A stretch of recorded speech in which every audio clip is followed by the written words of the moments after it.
I work at a gas station in the center of my town. My shifts aren't always the same, but I find myself on overnights and early mornings most of the time. I'd been there for a whole year at this point, and honestly, I didn't have many negative things to say about it. It was just a normal mid-paying job that only required me to stand in one spot for 8 hours and talk to the occasional customers. On this day, I was working an overnight shift, the typical 10 to 6. Although it's usually not too busy overnight on the weekdays, it's worth mentioning that it was raining a decent amount this night, so I was expecting it to be a pretty quiet night. The first couple hours, I sat at a chair behind the register and just waited for anyone to come in. I got a few people that paid for gas with cash, but by 12:30 or 1ish, it was pretty much dead. No customers coming inside, barely anyone even getting gas outside. Now, with absolutely no customers, I went around the counter and started fixing up the shelves a bit. They weren't too bad, but it was just a way to keep myself busy. As I was doing this, I had my back facing the windows, but I saw headlights glare through the store as someone pulled into the pumping stations. I didn't look because there was nothing interesting about it, just some guy pulling in to get gas. I kept on with tidying up the shelves for maybe 10 or so minutes before I unconsciously glanced out the window. The car was still there by one of the pumps, with a man standing right next to it, and as soon as I looked, the man shifted away, making it obvious that he was looking at me. After seeing that, I felt really weirded out, especially since they'd been there, supposedly pumping gas, for a whole 10 minutes. I went back to the counter, then checked out the window again 30 seconds later, seeing the man getting in his car. The headlights flashed a few times, like he was trying and failing to turn it on, but he eventually got it running and drove away in a hurry. I stood there and just looked out the window for a minute, and something just really didn't seem right. I got an idea and pulled up the recent transactions for the pump he was at. The last time it was used was hours ago. He was there for 10 minutes with no reason at all other than watching me through the windows. I stayed behind the counter for a while, trying to just wait out the rest of my shift. A few more cars came and went, and then it got really quiet again for a while. And around 3 a.m., I heard something outside. The rain was heavy, but a rhythmic shuffling noise on the ground was barely audible through it. Footsteps right along the side of the building, moving toward the back. I tried to look out the window, but there was no good view. I did notice that no cars were in the parking lot or by the pumps though. I quickly left the counter and went to the back door, which was a heavy metal door that had no windows or anything on it. I pressed my ear against it and listened as the footsteps got louder and louder until they were right on the other side of the door. My eyes moved to the handle, waiting in the silence before the handle turned slowly and slightly, but getting caught by the lock. It went quiet again. Almost a whole minute passed. Then a man's voice grunted in frustration as a sudden sharp sound slid across the other side of the door. Footsteps followed soon after, leaving and going back to the side of the gas station. I ran back to the front, waiting to see them walking away, but didn't get any sight of them. Acting quickly, I picked up the store phone and dialed 911, hoping they could catch him before he got too far. I didn't know what was really happening, but someone trying to get in through the back door had to have intended something bad. When cops arrived, they didn't find the man, but what they did find was a car on the side of the road less than a quarter mile away. The same car I'd seen earlier with the man who was watching me. It had run out of gas and had mismatching license plates. Turned out to be some guy's missing car from 2 states over. The other thing they found was a long scrape across the back door made by a sharp metal object, likely a knife. Knowing all these details, I think I actually got extremely lucky, as the man was probably on the run already and could have been planning anything.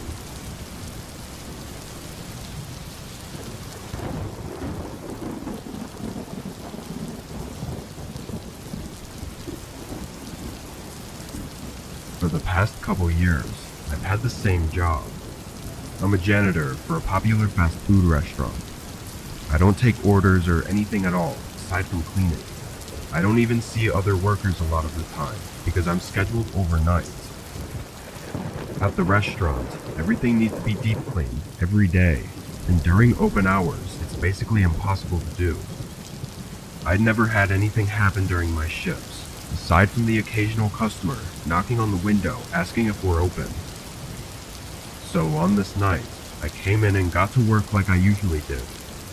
A couple other employees were still there when I got there, but by 10, which was an hour after closing, it was just me for the rest of the night. I popped in my headphones and started scraping the grills and prepping everything that needed to be hosed down.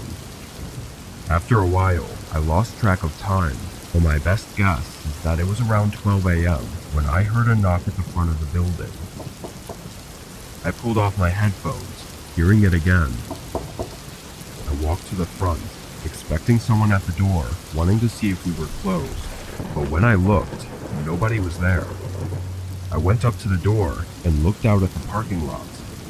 No cars or people. I knew I'd heard it from this side of the building though, so I waited for it again, but there was nothing. I ended up thinking I just mistook another sound for knocking, and I went back to work. Another hour or so went by, then I took a lunch break. I grabbed my lunch bag and sat at one of the tables in the middle of the dining area, taking my time since I was actually ahead on my cleaning.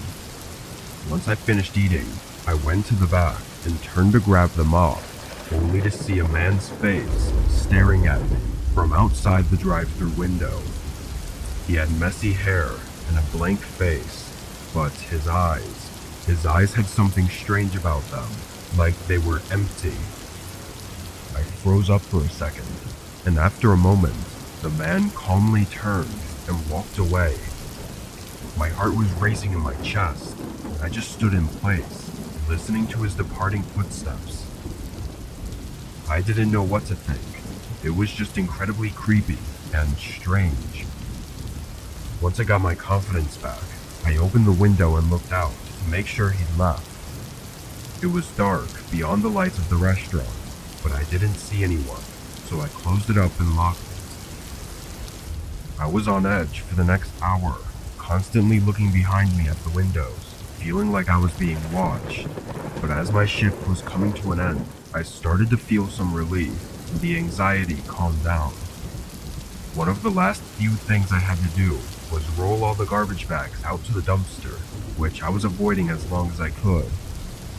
I checked the window before I stepped out, and it looked clear, so I quickly opened the door and got the garbage out.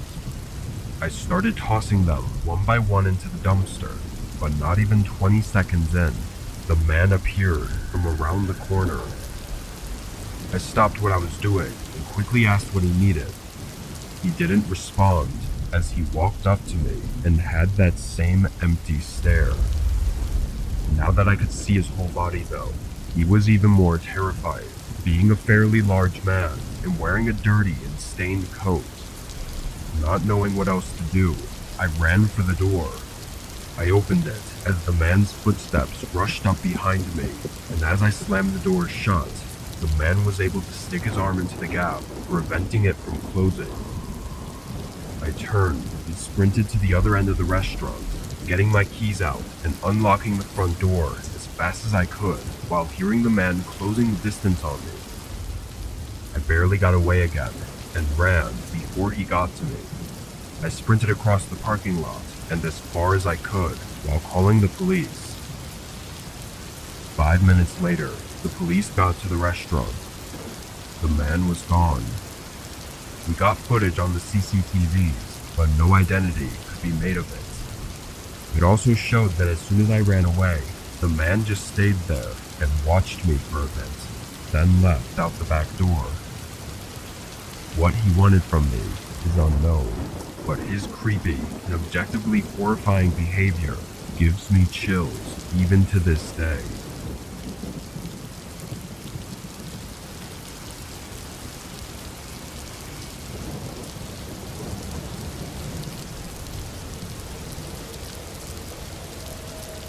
I was working late at the office one night. We have a big 2-story building in a business complex, and sometimes if we have to catch up on work, we kind of have to stay late. I had taken 2 sick days the week before, so I really had to get my project done and didn't have much time left to do it. I planned to stay a few hours this night and a few hours the next night to get caught up, leaving anywhere between 1 and 2 a.m. Often others would be there late as well, but this night it was just me. I was working at my desk, which was in the middle of a whole room full of desks. As I typed away on my laptop though, I started to get a little drowsy, and after fighting it for a bit, I got up to make some coffee in the break room. I started the machine and leaned against the table, barely keeping my eyes open as it slowly poured into the mug. But a sudden thud shook me awake. It sounded like it was downstairs, but it was really loud, resonating through the whole building. Nothing followed the sound though. It was just the one thump. I walked over to the doorway and looked out at the stairs, debating whether or not to see what it was. Honestly, I was so tired, I thought it had to just be something falling in one of the rooms downstairs, and chose to not investigate. I grabbed my mug and went back to my desk, continuing to work. I sat there for an hour, non-stop working, but the coffee really wasn't fixing my sleepiness problem. I kept working though, trying to power through it, but I was only prolonging the inevitable. At some point, I dozed off at my desk. When my eyes opened, I remember being immediately irritated and somewhat dizzy, like I'd been annoyingly woken up from a deep sleep. As I regained my senses though, I noticed a sound coming from somewhere in the building. It was a beep, sounding every 4 or 5 seconds, but was very faint. I looked at my laptop, seeing it was nearly 2 a.m. I decided it wasn't worth trying to work anymore, so I packed up my things and brought them with me as I left the room, to both check on the beeping and to leave afterwards. As I got to the stairwell though, the beeping started to make me nervous. I'd never heard it before, and there was something eerie about it. Maybe I was too tired before to fully comprehend it. I walked down the staircase, and now with the beeping much louder, I peered into the long main hallway. At the far end, there was a metal rod laying on the ground, right in front of the open entrance door. I felt blood rush from my face, knowing it should be locked up, and realizing the beeping was from the building's security system. With nothing but instinct to go off of, I ran down to the opposite end of the hallway and out the back door, getting in my car to call for help. Although I was out of the building, what I learned next was far more terrifying. Police pulled in and searched around, not finding anyone or anything, and that's when we checked the security cameras. At 11 p.m., a man could be seen walking up and breaking the door open with a single hit from some kind of tool, creating the bang sound that I heard while getting coffee. He then quietly moved around the first floor and up to the second, where he came into the office I was in and stood quietly only a few feet behind me while I was working at my desk.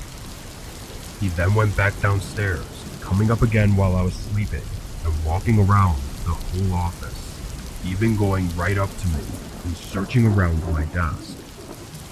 It's not clear if he stole anything, as there weren't cameras in every room, but there didn't seem to be any obvious answer as to what he was doing there.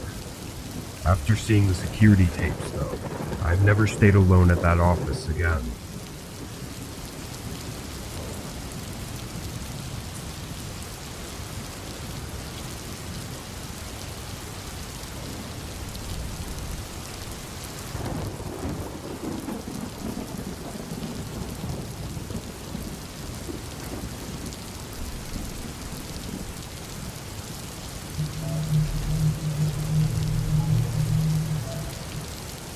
worked at a small local diner for a year back in 2019. It was just a regular, ordinary restaurant, and I was a server there. The place closed at 10 every night, but my shift actually ended at 11 because I had to clean all the tables in the back room before heading home.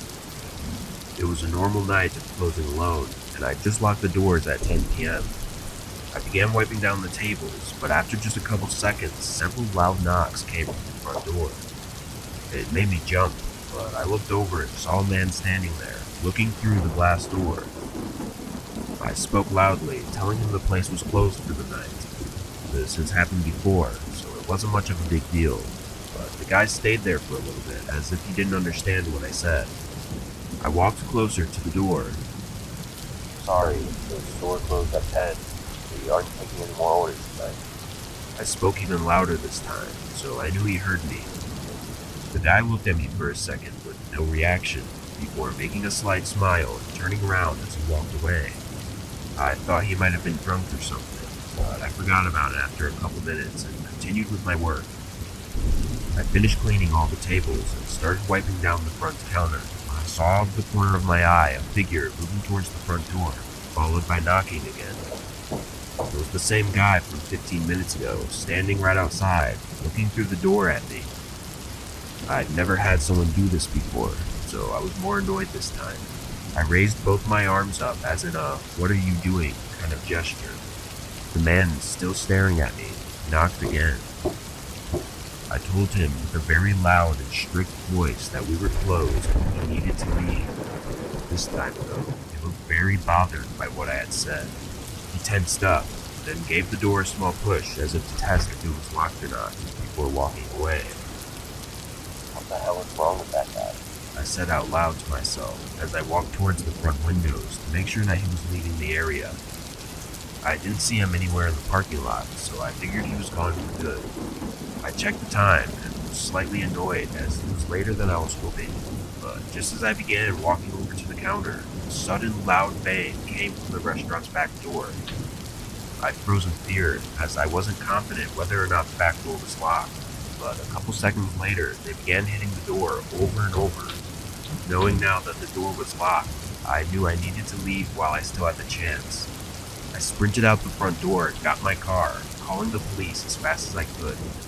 After a minute or two, I could see through the restaurant window as the man appeared and began looking through the whole building. Then he tried to open the cash register, but I think he gave up after a few tries, and he disappeared to the back of the store. Once the police arrived, they made sure the man was gone and then got the whole story from me. The back door had huge dents in it, and the door handle was almost completely gone, clearly having been beaten by a hammer or something. But other than that, there wasn't much damage, or even anything stolen aside from the tip jar that we kept at the front counter. I just find it crazy that some people are willing to do these sort of things just for a couple extra bucks. Who knows what he would have done if I had stood in his way.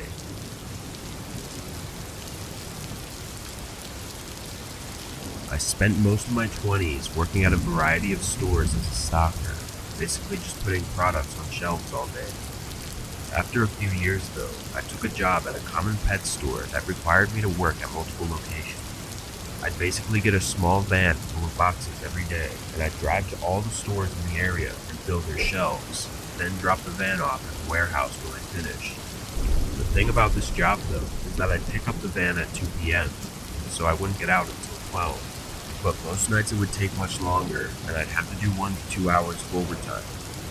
This wasn't too big of a deal for me, because with the overtime I was making really good money, but the shift did make it hard to have a normal life.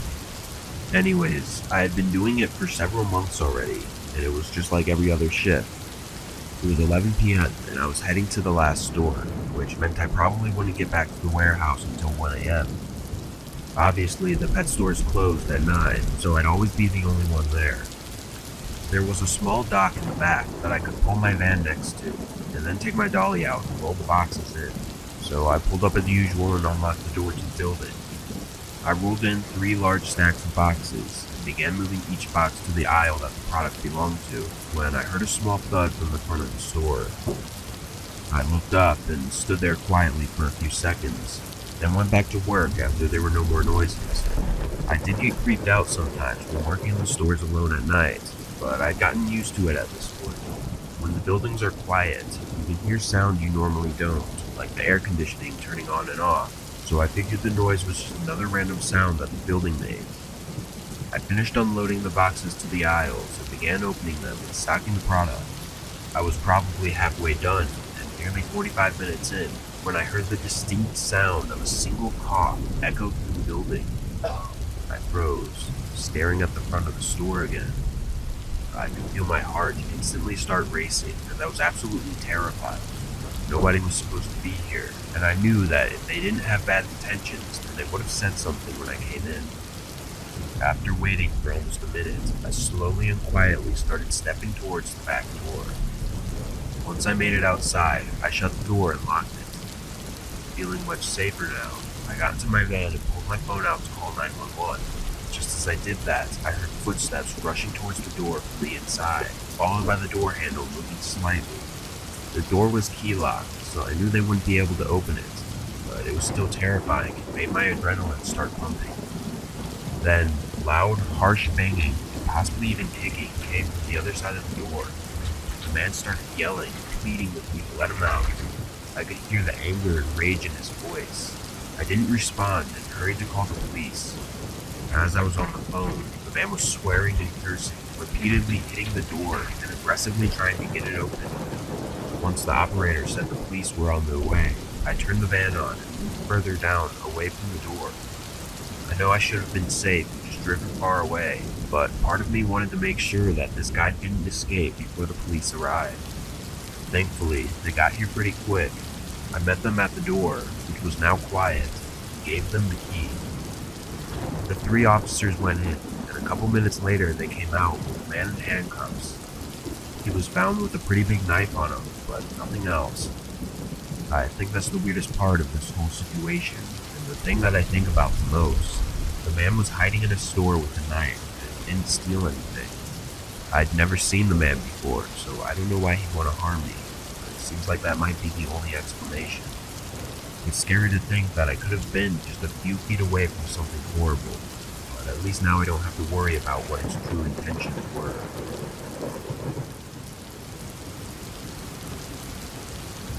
For almost 3 years, I worked overnight at a fast food restaurant as the drive-thru attendant. My college class schedule was unusual and was only part-time, so working overnight actually made my life a lot easier to get schoolwork done during the day. For the most part, my shifts would go by slow and would be very uneventful. However, sometimes strange things would happen.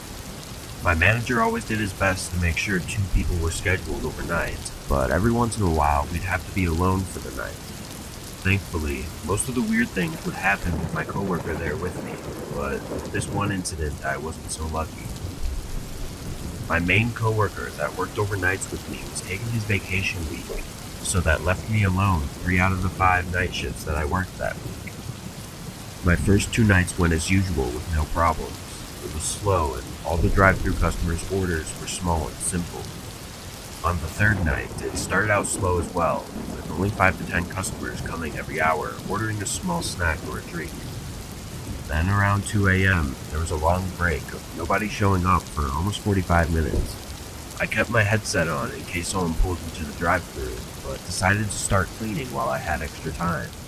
There wasn't really anything else to do, so cleaning was my way of passing the time. I'm not really sure how long I was cleaning for, as I was never interrupted. But I passed by the front counter at one point and noticed bright headlights shining through the front window of the store. The car was parked right outside the doors.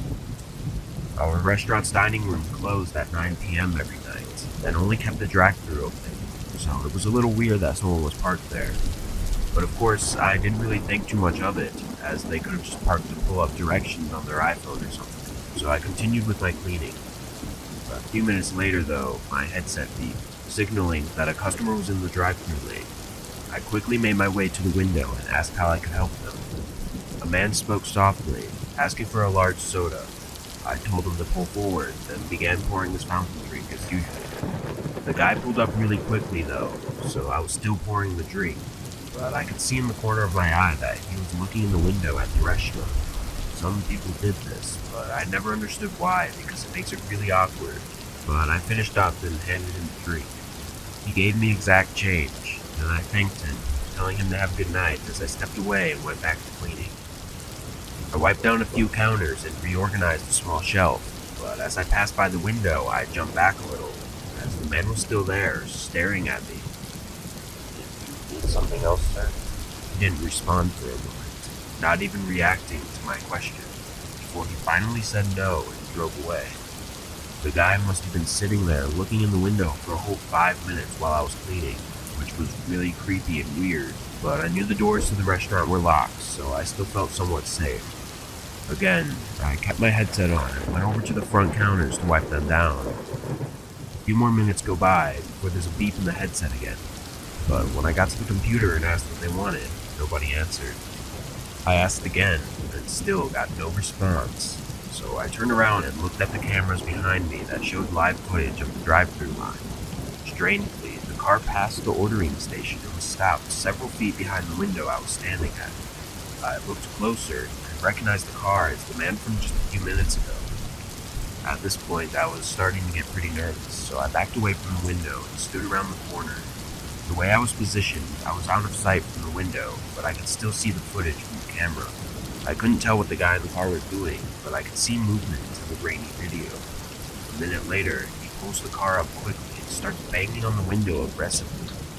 I was startled, but after a few moments, he speeds his car out of the drive-thru lane and parks right in front of the front door. The driver door swings open and the man gets out, holding something in his hand as he quickly approaches the front door. I immediately grabbed the store phone and called 911 as the man aggressively shook the handles, trying to force the locked doors open. Thankfully, he gave up after a few tries and ran back to his car, driving away. The police made sure I was okay when they arrived, and I told them what had happened. From what I heard, they came back in the morning to speak with my manager and collect the camera footage so that they could get a license plate. I was never updated on the situation after that, though, so I'm not really sure if he was caught. I've always assumed the man was attempting a robbery, but there's no way to know for sure. Being alone that night made me an easy target, though, and a lot of horrible things could have happened. There would have been no one there to help me.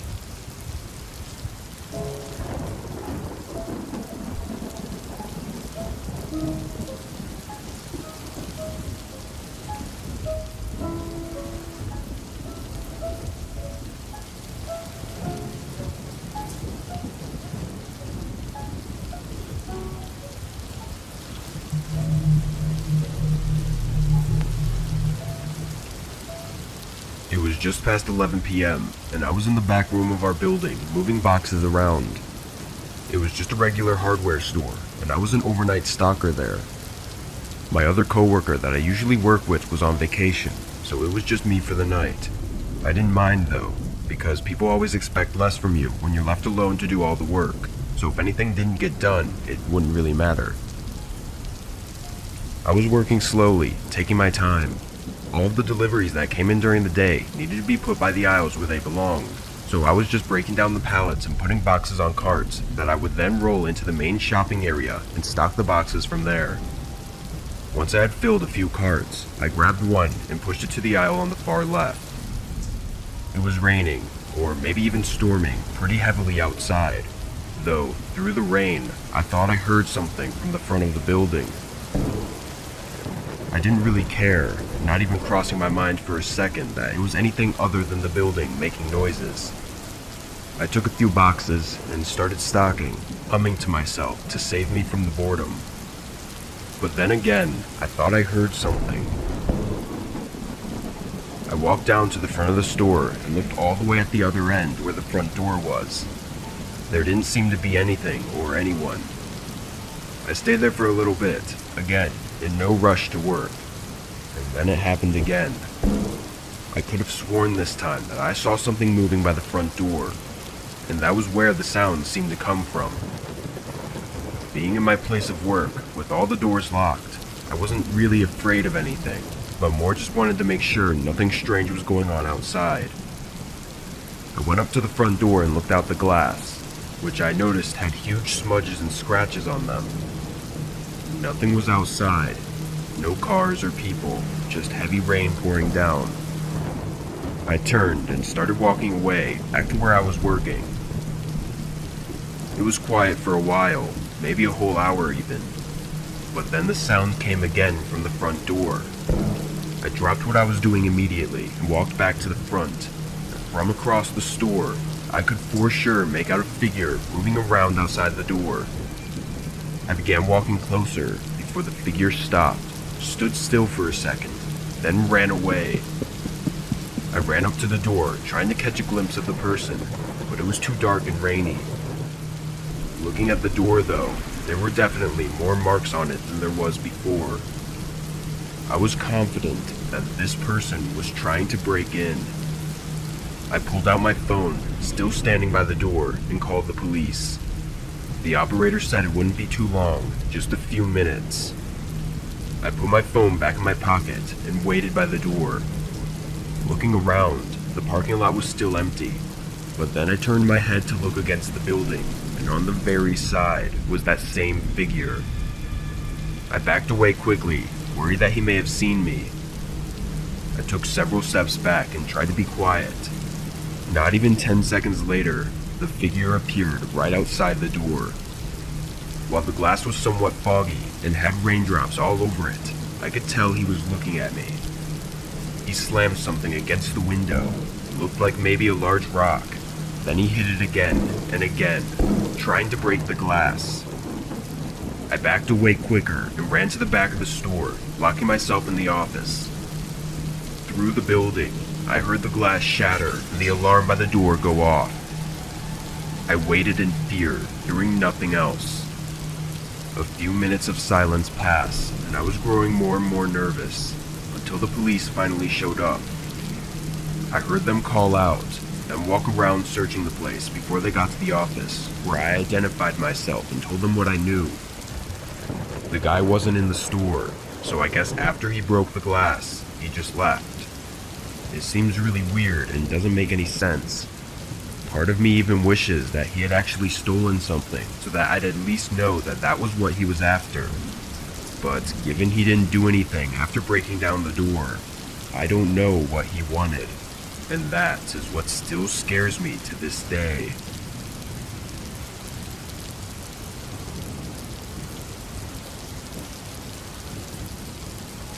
I used to be a bus driver for the local suburban kindergarten and elementary schools.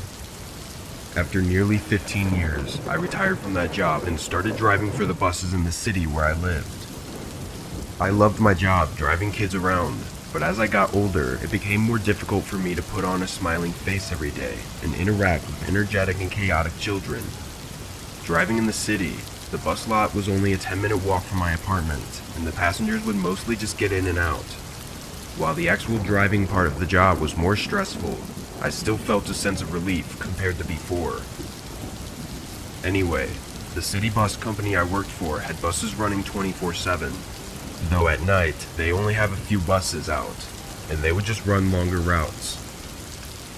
Few drivers actually wanted these shifts, so all of us day drivers were forced to do 2 night shifts every other week. It wasn't horrible, aside from it messing up my sleep schedule. There were less passengers and the roads were more empty, so the job was much more relaxing than it was during the day. It was somewhere between 2 and 3 a.m. this night, and nobody was out. I drove my normal route several times over the course of an hour, and not a single person needed a ride. I maybe only saw 4 or 5 people total even walking outside. I pulled up to the last stop of the route and parked. Not to pick anyone up, but just to take a quick break while it wasn't busy. I leaned my head on the back of the seat and closed my eyes to rest them. I was being sure not to fall asleep, but soon a knock came at the door. My eyes shot open as I was startled by the sudden noise. An older man was standing at the door looking at me. I made a nervous and awkward smile, then opened the door. He stepped in and scanned his bus pass, then went to the very back of the bus and sat down. Nobody else is out, so I can drop you off wherever you need, I yelled, turning my head slightly towards the back. There was a really awkward few seconds before I turned back forward and started on the road again.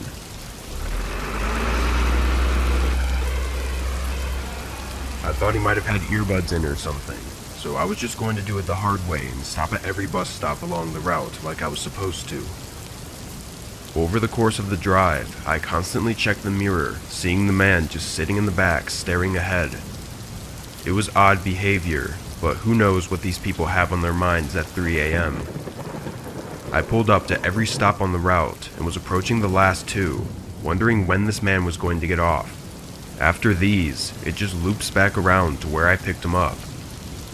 When I stopped at the next spot, I put the bus in park and looked at the man in the mirror. After a second, he got up. He began walking down the aisle, but the way he was staring at the floor was really unusual. As he got closer, I turned my body around and could see his face. It was full of anger and rage. I tried to act normal, turning my face to the road again, but the guy stopped right next to me. I looked over and he was staring down at me. "Is everything okay?" The man continued staring, but then he looked away and walked back down the aisle and sat down. This was the point where I knew something was very wrong and I started to worry. After a moment, I put the bus back in drive and headed to the next and final stop. When we arrived, I put it in park and waited. There was a sort of tension in this moment that was hard to describe. I looked ahead at the empty roads and sidewalks. Then the man got up and walked quickly down the aisle. He approached me, but this time, he shoved me against the side window and held a gun against my head. Looking him in the eyes, he had that same look as before, crazed anger and rage. I didn't know why or what he wanted from me, but I was sure he was going to pull that trigger. The man didn't say anything. He just tensed up and pushed the gun against my head even harder, still staring me in the eyes. Then, he opened his mouth wide and screamed right in my face. Just a painfully loud, angry scream. Then he let go, backed up, and walked out. I closed the door quickly and drove away. I called the police as soon as possible, knowing that his bus pass would have his identity in the system. An officer was sent to where I dropped the man off, while one came to where I was to get more information. A couple days later, they showed me a picture of the man who was on the bus pass that the stranger had used, but it was a completely different person. I don't know what kind of sick mind that man had, or what he wanted from me, but that was the most unusual, disturbing, and creepy encounter I've ever had, and will probably ever have.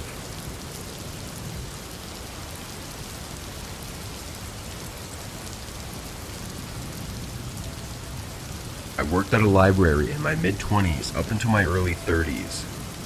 I worked overnight shifts there as a stocker and reorganizer. When I applied, I was told I'd be working mid-shifts, but a few months later they decided to open a new overnight position. This place was huge and was an old stone building in the center of town, repurposed into a library. Being so large though, stocking and reorganizing the books became too much for us employees to do consistently throughout the day. Nobody wanted to do the night shift though, mainly because they only opened a single position, meaning whoever it was would be alone all night. I really didn't want to do it either, but they offered to increase pay by $2 per hour for overnight shifts. That was a big deal for me at the time, so I took it. A few months in, everything was going well. Even though I was technically doing the same job as I was when I worked mid-shifts, it was a completely different job.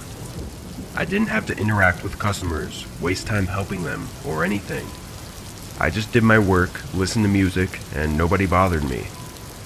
Over the following months, though, I strangely started to become less and less comfortable while working. It was weird because I figured I should be getting more comfortable as time went on. But I began thinking about how old the building was, and it kind of creeped me out. Sometimes I'd look up from the bookshelf and see the empty, dark room with what felt like hundreds of aisles where anything could be hiding. I'd pull my headphones out and listen, hearing nothing but silence, which for some reason made me feel even more creeped out. But then one night, when I was doing my usual, listening to music and stalking, I heard something from the other side of the large room. I stopped moving for a moment, as it registered in my head that I did actually hear something. Then I pulled out my headphones and looked up. I kind of just stood there for a few minutes, scared to move. I was waiting for something else to happen, but nothing ever did, so I went back to my work. This time I left my headphones out though. I finished rearranging the shelf, then I rolled my cart to the back to grab all the book returns. But that's when I heard it again. This time with my headphones away, I could confirm it was inside the building, and I could tell it was the sound of something falling on the ground. It might have sounded just like a small book hitting the floor, but in such a large, quiet room, it echoed loudly. Again, I froze and just stared in the direction I heard the sound coming from. Considering the building was full of books, it didn't seem unlikely for a couple books to fall down randomly, but that didn't really make me feel any more comfort. Something felt off, like I was being watched. My head started doing that thing again, going through every reason to be scared of the place, and I was trying really hard not to panic. I knew the likelihood of it just being a book falling off the shelf was high, and I also knew that I'd often get into my head and scare myself for no reason. So, I got myself to walk over and check. I walked slowly through the aisles of bookshelves, looking down at each one. I got to the very last aisle. There was nothing, not a book or anything down any of the aisles. The panic started to come up in my head again. I turned around and my heart stopped. Someone was standing by the door leading to the back storage room. They were in the far corner, as if trying to hide against the wall, but I could tell they were watching me. I resisted every urge in my body to scream and run. I looked away, walked back down the aisles, unlocked the front door, and walked out. As soon as the door closed behind me, I sprinted around the back of the building to my car and locked myself inside, then called the police. I was shaking and crying. When they arrived, I came to the front of the building and waited while two of them searched inside, but they came out alone. Apparently they didn't find anyone. My mind immediately thought of how I should have locked the front door after I got out, but I was so afraid I didn't even think about it. My manager had us do a stock count and everything in the following days, but nothing seemed to be out of the ordinary. No large amounts of stock missing. It made everyone question why the person was in the building, or if there even was a person at all. It really sucks because a lot of my coworkers thought that it was just some weird trick to get me out of working night shifts. I know what I heard though. There was no mistake, and I know what I saw too. Despite that horrifying night, I still kept my job. They were nice enough to let me do mid-shifts for a month before going back to nights. After that though, nothing else ever happened. I'm just left with the mystery of what that man was trying to do.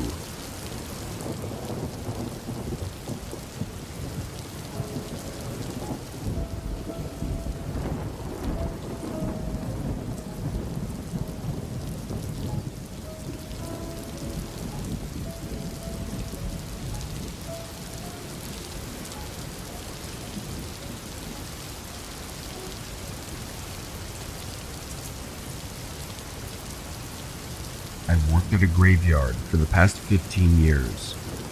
Most of those years being the typical graveyard shift, which was from 11 p.m. to 7 a.m. In my mind, working overnight had way more benefits than working during the day. Day workers had more to do, since more people would be visiting the yard. There would also be burials taking place a few times a week that need to be arranged. And, above everything else, night shift gets paid an extra $2 an hour. I've seen a lot during my years working night shift though. Mostly teens messing around, with the occasional drunk group of friends daring each other to walk through the yard. However, this night was different. I got to the small faculty building a bit early to chat with the day worker, and once he left, I did all of the normal checks and precautions at the beginning of my shift. Afterwards, my only job is really just to drive around in a golf cart every so often and just make sure nothing's going on. I'd say I only encounter something once a month, or maybe even every other month. Anyway, the first few hours were normal. I drove around several times, then went back to the small faculty building to eat my lunch. I think it was around 2 a.m. when I went back out to do another round of the yard. As I got to the far end, I saw something by the fence. It was obviously really dark, so I couldn't see much more than the general shape of a figure standing there. I drove up closer. I could tell now that it was a man standing on the outside of the fence, looking toward me. I didn't want to confront him if I didn't have to, so I turned and drove in a small loop around the lot to see if he would try to hop the fence while I was gone. But when I got back after 30 seconds, he was gone. I scanned the area briefly to make sure he didn't sneak in, but it all looked clear, so I continued with my patrol. Going through the whole yard takes about 15 minutes, but sometimes I'd go slower just to pass the time. I went all the way around and decided to check back on the spot where I saw the man. I really didn't have anything better to do anyways. I started driving down there, and almost immediately, I spotted the man again. He was inside the yard, standing on the gravel path. I drove up closer again, but the man didn't move. I exited the golf cart and started walking up to him. He looked like a 40-year-old man. I stopped just a few feet away from him. "Sir, you can't be in here. I need to escort you out," I said, but he didn't even turn his head to look at me. After a second, a slight rush of fear went through me. "Sir, I need you to come with me." I reached out my hand gently to tap his shoulder. As soon as I did, he whipped his head around to look at me. He just stared into my eyes. He looked full of rage. I took my hand away, and the man turned around and started walking away. I got back in my golf cart, preparing to call the police, as I watched him go all the way down to the fence. He stepped over it and continued walking away. I was relieved, but still terrified. I drove straight back to the faculty building and went inside. It was a small, single-room, security-type building, but I felt a lot safer and calmer inside. I sat down and caught my breath. In all my years, I'd never really been scared because it was always just people messing around, but this was different. I waited inside for a while, I'm not sure how long, until I heard a bang on the door. I jumped out of my chair and stared at the door in fear. A few seconds later, they banged on the door again. These were aggressive knocks, not those of someone friendly. I had nowhere to go. I picked up the desk phone and called 911. I didn't know what they wanted or why they were here, but I wasn't going to risk it all to find out. After probably 3 minutes of them banging on the door, I heard them walk away. I still waited for the police to arrive before I opened the door. The following day, my manager was able to pull the CCTV security footage from the building. What I saw was horrifying. Just minutes after I entered the building, the man I'd seen in the yard earlier walked up to the door. He stood there silently for nearly 15 minutes before he banged on the door. He was also holding something in his hand, but the footage wasn't detailed enough to make out the object. It was likely a small pipe or bat of some sort. The man was never identified, but I still work the same job at the graveyard and haven't seen him since.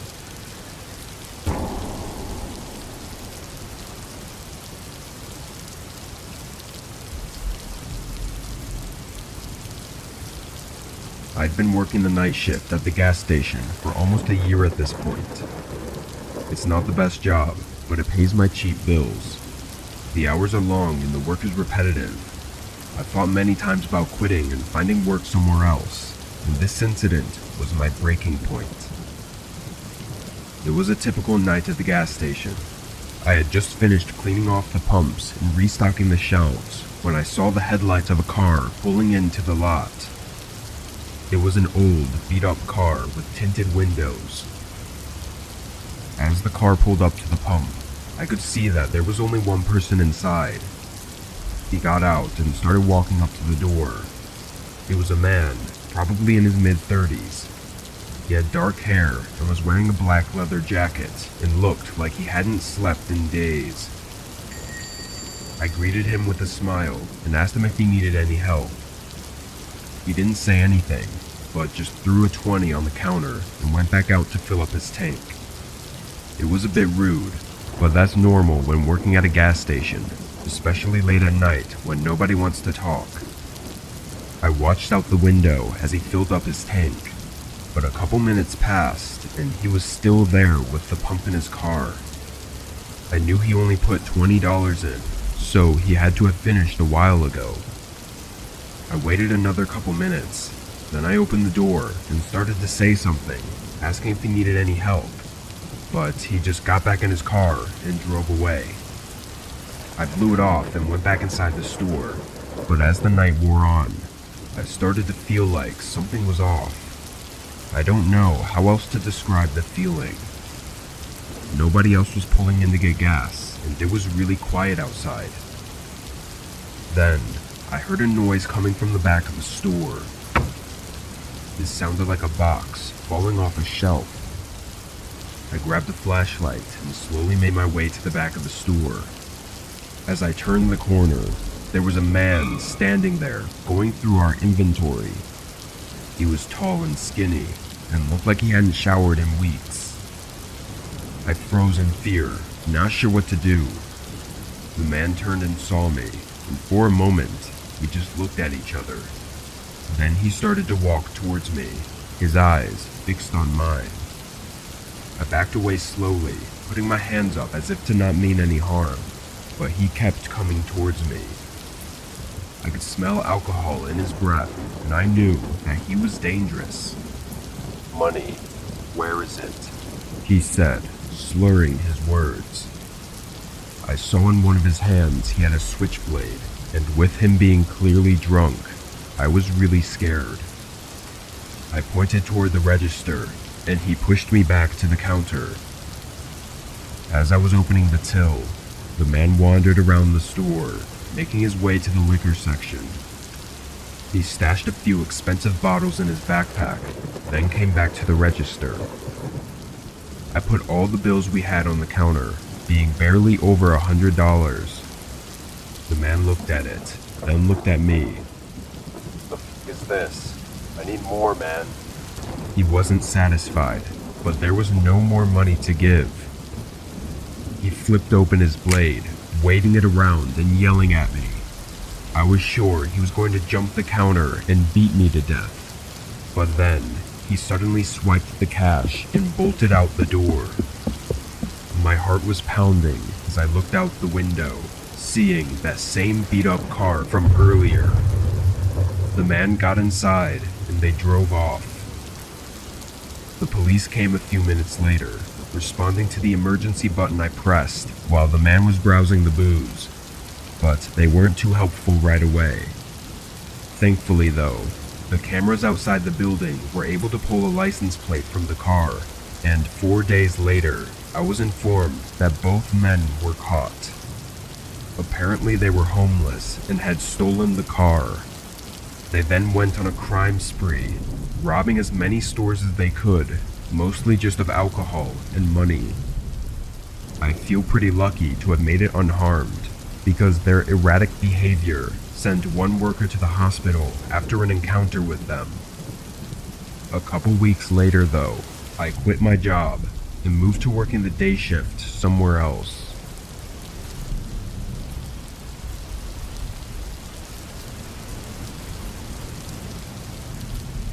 I'm a receptionist at a local hotel, and most of my shifts are overnight. I'm in charge of the front desk, and my main responsibilities are to check in guests, answer phone calls, and keep an eye on the security cameras.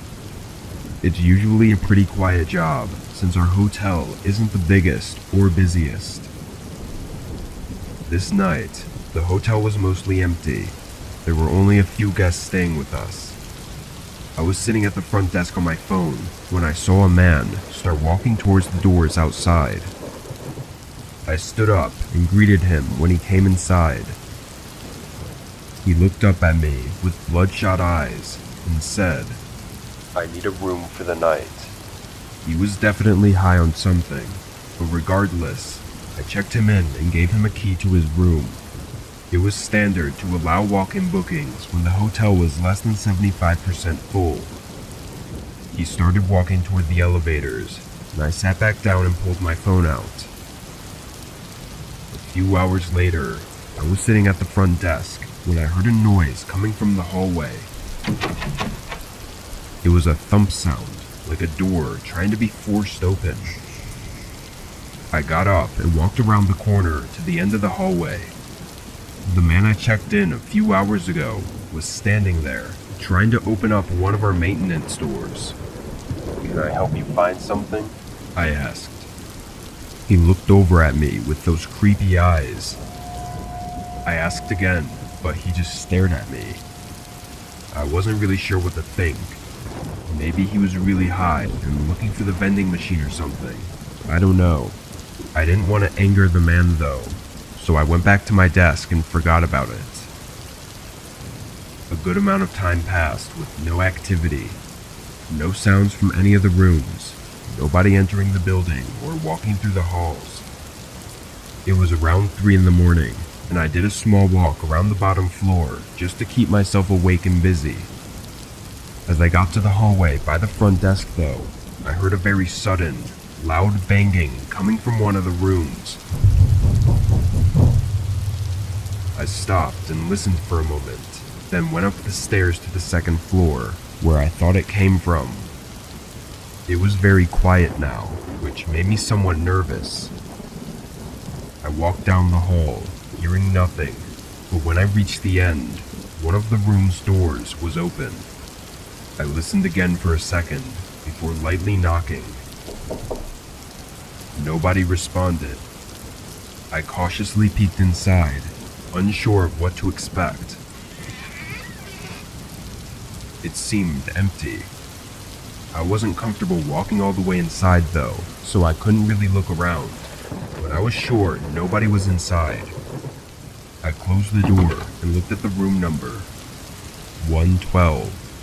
That was the room I'd given to the man. I never saw him exit the building though. I quickly walked back down to the front desk. I looked at all the security cameras we had in the lobby and outside the building, but the man didn't turn up. I jumped. It was the hotel phone. One of the rooms was calling. I picked it up. "Hello, how can I help you?" There was a woman on the line, telling me about some man knocking on her door in the middle of the night. I apologized and assured her I would take care of it. I hung up and took a deep breath. I was getting really nervous now. I walked around the desk, but then again, the phone started ringing. It was someone else from a different room this time, saying he had the same experience as the other woman, someone knocking at his door in the middle of the night. I called the police right away. I stood by the front doors until they arrived, just in case I needed a quick escape. Luckily they came before anything happened, but they didn't find the man. Instead, they found a broken window in his room, where he likely jumped out of. It was on the second story though, so I'm not sure how he managed to get away without some major injuries. Later, while the police were still searching, they got a report that the car he used to pay for the room was stolen. It's unclear what the man intended to do or why he was knocking on people's doors. I'm thankful none of them opened their doors though, because this case could have been much worse if they had.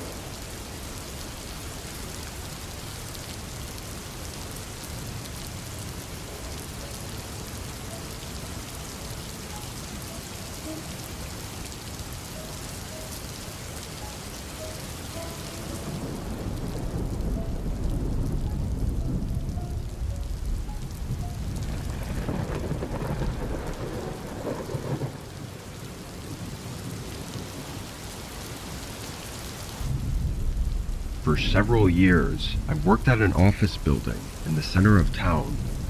It's an online news and journalist company, and I'm one of the web developers. My job is usually just to make sure all the articles launch on the website properly, and to make sure the site runs smoothly and stays up 24/7. Now, we usually had an overnight worker, but he had recently quit, and so the company kind of forced me to fill in until they could find someone else. At first, I didn't mind. I mean, how bad could it be?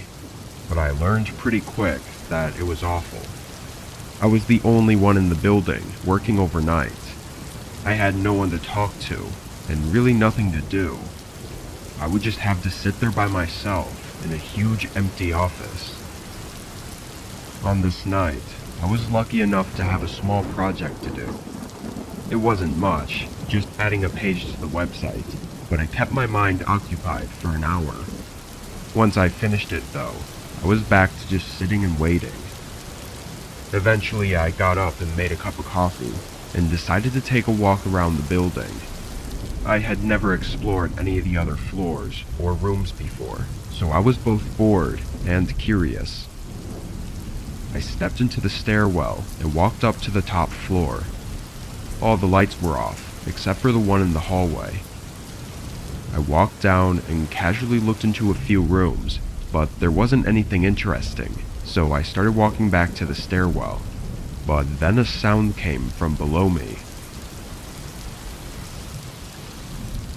It was a door squeaking open, or at least it sounded exactly like it.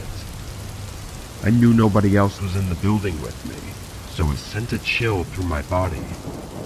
I quickly calmed myself though, and thought it was probably just a pipe in the walls, or the building making some other sound. I walked back down to the 3rd floor, and began walking down the hallway toward my room, but something caught my eye. A door to one of the other rooms was open. I don't know why, but I felt like I remembered all the doors being closed. I didn't know if this was my brain playing tricks on me, or what, but for some reason, I just knew that door was closed. I walked over to it and looked into the room.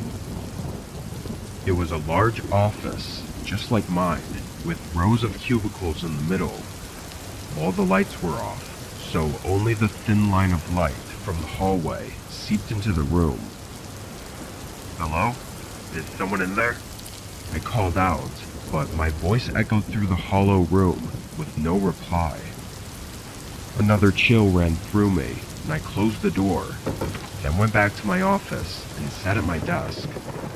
I chugged my coffee and rubbed my eyes, trying to get my head together. I checked the time, and it was a bit past 2 a.m., so I just had a few more hours to get through. I ended up scrolling through my emails and wasted another 10 minutes before I heard it again. That same exact sound, this time noticeably coming from somewhere on my floor. I stood up, and with my heart racing now, I hurried to the door leading into the hallway. I opened it and looked out. That same door across the hallway was now open again. I felt my stomach tighten and my body go numb. Something was seriously wrong now. I decided there was no better time to leave than right now, as I wasn't going to risk looking around again. I stepped into the hallway and started hurrying towards the stairs. As I did, I heard a footstep behind me. I quickly glanced back. There was a woman standing in the hallway, not far from the office I just came from. She looked disheveled, with tangled long dark hair and her eyes wide open, making her look completely insane. I ran for the stairs and continued all the way down to the bottom floor. I heard her footsteps behind mine for a second, but then it sounded like she stopped chasing.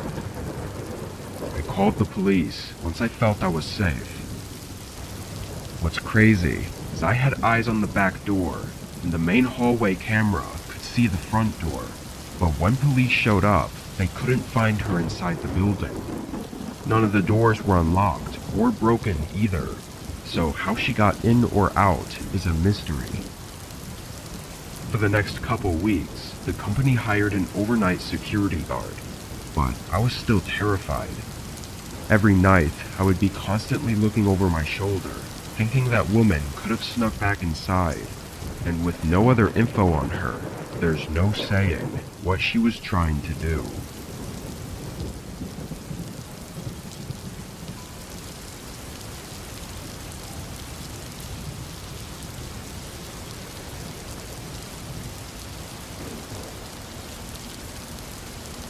This happened a few years ago. I was hopping between jobs a lot, struggling to find something that paid well enough for me to live on. I found myself working as a security guard for a large warehouse. When they hired me, it was pretty clear they'd never had a security guard before. They basically told me I just needed to walk the perimeter and make sure nobody broke in or stole anything. I found out a few days after getting hired from one of the employees that there had been a couple break-ins overnight recently, so that was the whole reason for hiring me. I probably should have been more worried than I was, but honestly I thought it was probably just because nobody was in the building overnight. So now that I was there, hopefully it wouldn't be an issue. The first 2 months were fine. Nothing happened at all. I never saw anyone come near the building on the cameras or had any encounters. Considering the pay and the lack of work I had to do, it was the easiest money of my life. Then, on a typical night, I came in at 11 and made sure all the employees and staff had left, then went around and locked the place up. I then went to the security office and double-checked the cameras were working properly and that there were no alerts. But I quickly noticed there was a flag on one of the doors. This meant it wasn't shut or locked properly. I had just gone around and shut and locked all the doors though, so I was reasonably confused. I got up and walked through the warehouse to the other side where the supposed unlocked door was. It was still closed, and the bolt looked like it was in still, but after a couple tries, it swung right open. I was really confused now. I looked outside just in case. The whole area around the warehouse was empty fields, and as far as I could see, there was nobody out there. I then turned my attention to the door. I tested the bolt, and it seemed to be okay, but the door would still open after a few tries. So then I looked at the notch in the door that the bolt slid into. Immediately, I found something strange. There was a small piece of wood sitting inside the hole. The way it was stuck inside there, it was very obvious that someone had put it there on purpose to keep the bolt from fully shutting. Having been on duty the night before and not seeing any alerts, this had to have been done recently too. I pulled it out and made sure the door was securely locked this time, then started making my way back to the security office to check the cameras. I wasn't sure if maybe an employee had done it earlier in the day for some reason, or if it was someone else, but as I was walking back, an uneasy feeling came over me, and I thought back to the break-ins I was warned about. The whole warehouse was quiet and dark, with only the dim energy-saving lights on, which didn't help me feel any better. I rounded the corner, just about making it to the office, when I saw something move by one of the storage racks. I could barely see anything, but I made out the shape of what I think was someone's head looking around one of the boxes. I quickly started walking again, trying to pretend like I didn't see them. I made it into the office and locked the door shut, then immediately used the phone to notify the police. My voice was shaky as I was completely terrified. I then put the phone down and logged back into the security system. I looked through each of the live feeds until I got to the one of the hallway I was in. I almost physically jumped from my seat when I saw the footage. There was a man standing right on the other side of the door. The view from the camera was far away, but there was no mistaking that he was holding a weapon in his hand. It looked like maybe a large knife, or even a small gun. I sat there in fear, panicking for the whole time I waited, thinking that this guy might shoot the lock off the door or something. After a few minutes though, he backed away. I followed him on the cameras as he went to the other side of the warehouse and exited through the door I'd just repaired. He then ran off into the fields behind the warehouse. The company and the police worked together to do an investigation, but nothing ever turned up from it. Of course, I quit not too long after that and moved on to a way less stressful job. To this day, I don't know why that man broke in or what he wanted.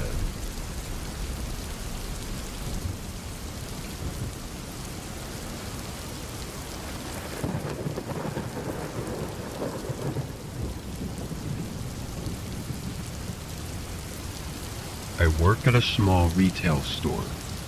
It shouldn't be any surprise to hear that I hate it there. The work, the customers, even some of the co-workers. But it's my first job, and really the only one I was able to get with no experience. Over winter break, my school was out for 3 weeks, which meant I wasn't forced to only work closing shifts. I talked to my manager, who said I could take up a few overnight shifts if I wanted.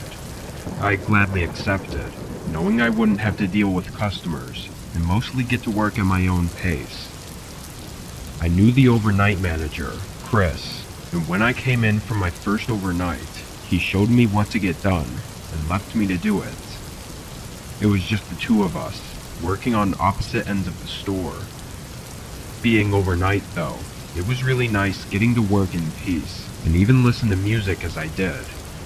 But it only took a couple of hours for the fun of it to wear off. I was actually getting really bored and even a little sleepy, not talking to a single person.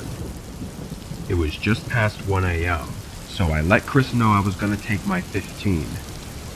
I grabbed my lunch from the fridge in the break room, then left the building and sat in my car. I scarfed down my food, hoping to have 10 minutes for a quick nap. But before I rested my eyes, I noticed someone standing next to the building. The entire parking lot was empty and dark, with only the lights from inside the retail store on. So there was no reason for anyone to be here. The guy was looking into the windows like he was trying to see inside. It was so odd that I felt like I had to stay awake to watch the guy.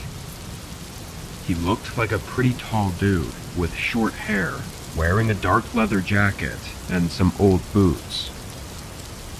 I watched him for the rest of my break, so a whole 10 minutes, and the guy still stood outside and was just watching in the windows of our store. Having to clock back in though, I got out and started walking toward the front doors. I was walking fast, hoping to slip by without the guy having a chance to stop me. But before I even got halfway through the parking lot, he spun around and looked at me. His eyes were dead and sleepless, and he had a blank face.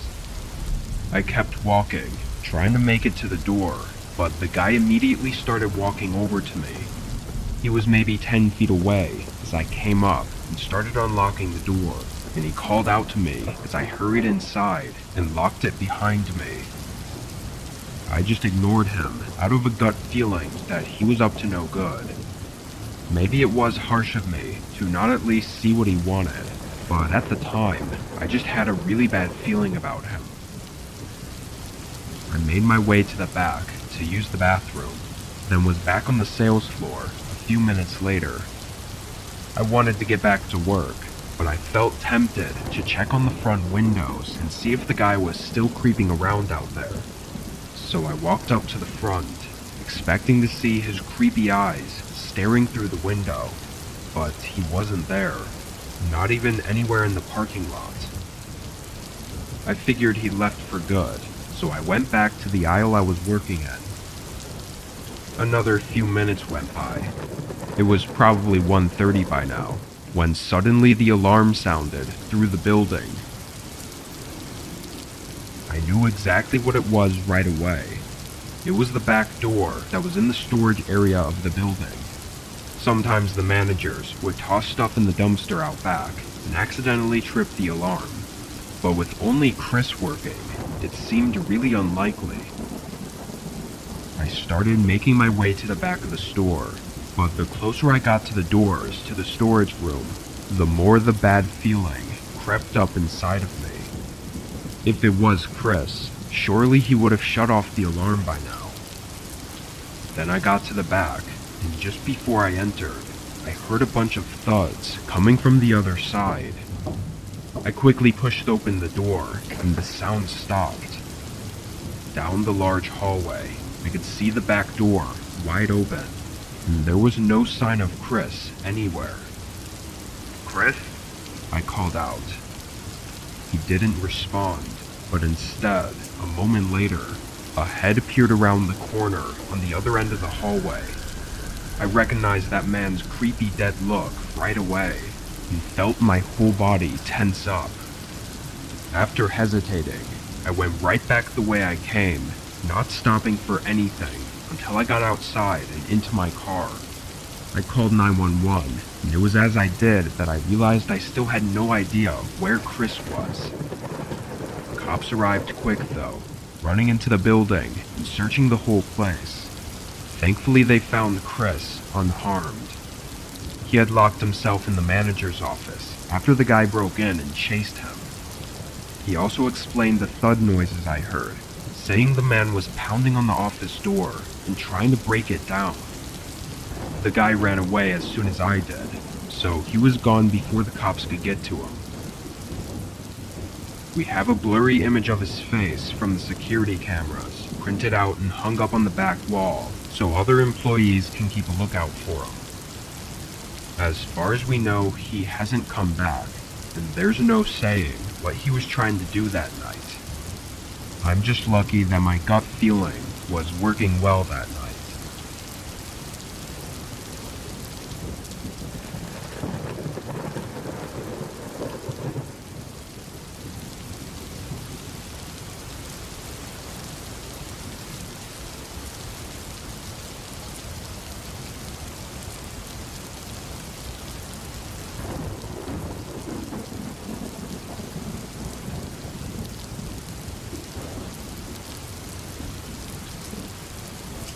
During a period of my life where I was mostly living on the road, I often made money through house sitting and dog sitting. It was super easy and convenient to get temporary jobs that way, and it also paid me to stay at sometimes really nice houses for several days, or even weeks. I was scheduled to dog and house sit at a place in Washington this week.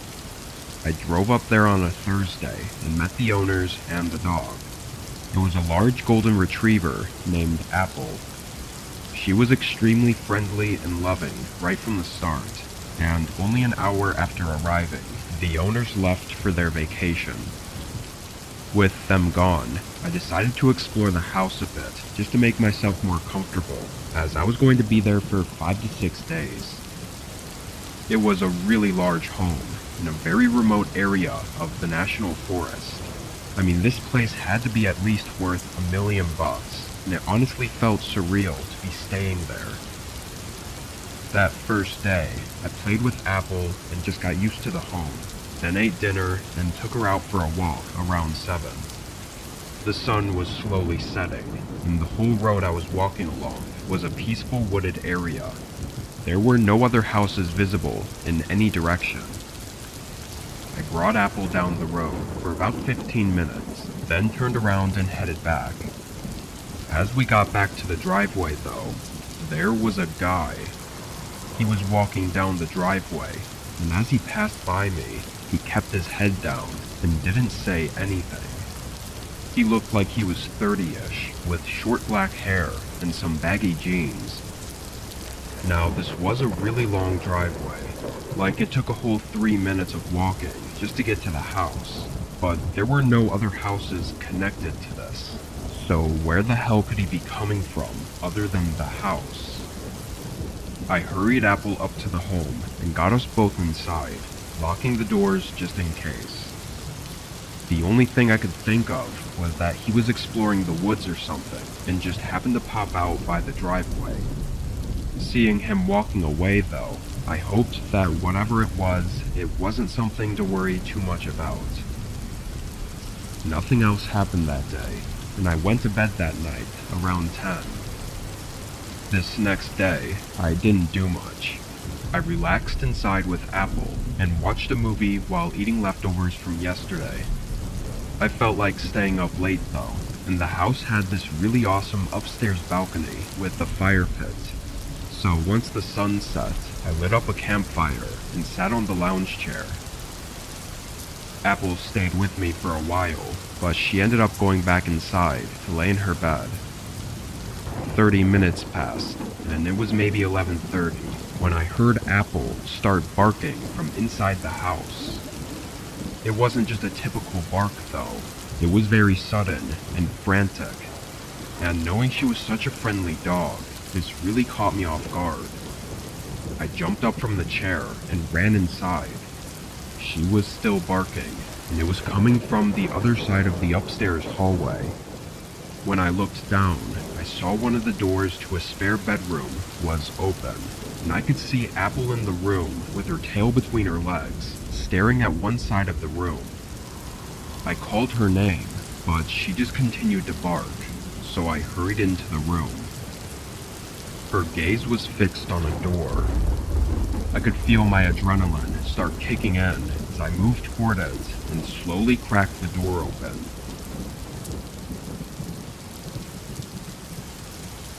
It was pitch black in there, and I didn't know where the light switch was, but it was a large walk-in closet full of clothes hanging everywhere, and somehow my eyes locked on a small gap. There was an eye staring right back at me. For a moment, I froze before quickly slamming the door. I could hear the clothes rattling inside the closet as I grabbed Apple's collar and rushed her downstairs and straight into my car. I drove away, hands shaking on the steering wheel, and called 911. Once cops arrived, I waited anxiously for 10 minutes as they searched the home, but came out alone. The guy had already left. We went over everything, and I told them about the person that I saw yesterday, but that was really all I knew, and I really couldn't confirm if it was the same person. What the officers told me is that the man probably knew the family was going on vacation and thought the house would be empty. What he intended to do is unclear though, and honestly, I'm not convinced that he broke in and hid in the closet without knowing I was there.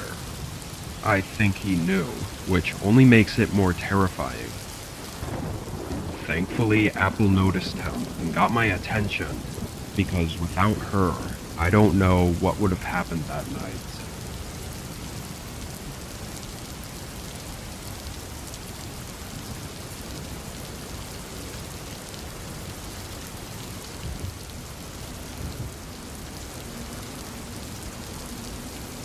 I'm a maintenance worker for a small business. They run all their operations during the day, so I work overnight.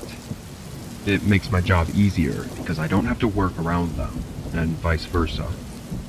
It's technically just a part-time job though. I work from 8 to 12 on the weekdays.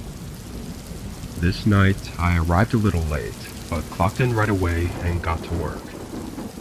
An hour went by, and as I was cleaning off one of the desks, the phone in the front of the building started ringing. Obviously the place was closed, and I didn't have any business answering it, so I let it ring through. But a couple minutes later, it rang again, and then again and again. I knew it wasn't my boss, or anyone else that worked here, because they would have just texted or called me directly from my cell phone. It's not like they were calling right after the place closed, either. The services stopped at 6 p.m., and it was around 9 right now. After the 5th time it rang, I walked up to the front desk and looked at the caller ID. It just said, unknown caller. I tried to decide whether to just mute the phone and leave it, or to just quickly answer and let them know we were closed. Ultimately, I didn't want to deal with it, so I just decided to mute it. I walked away from the front and continued with cleaning off the desks. Probably 30 minutes went by, and I had totally forgotten about the phone. I kind of assumed that by now, they had to have given up anyways.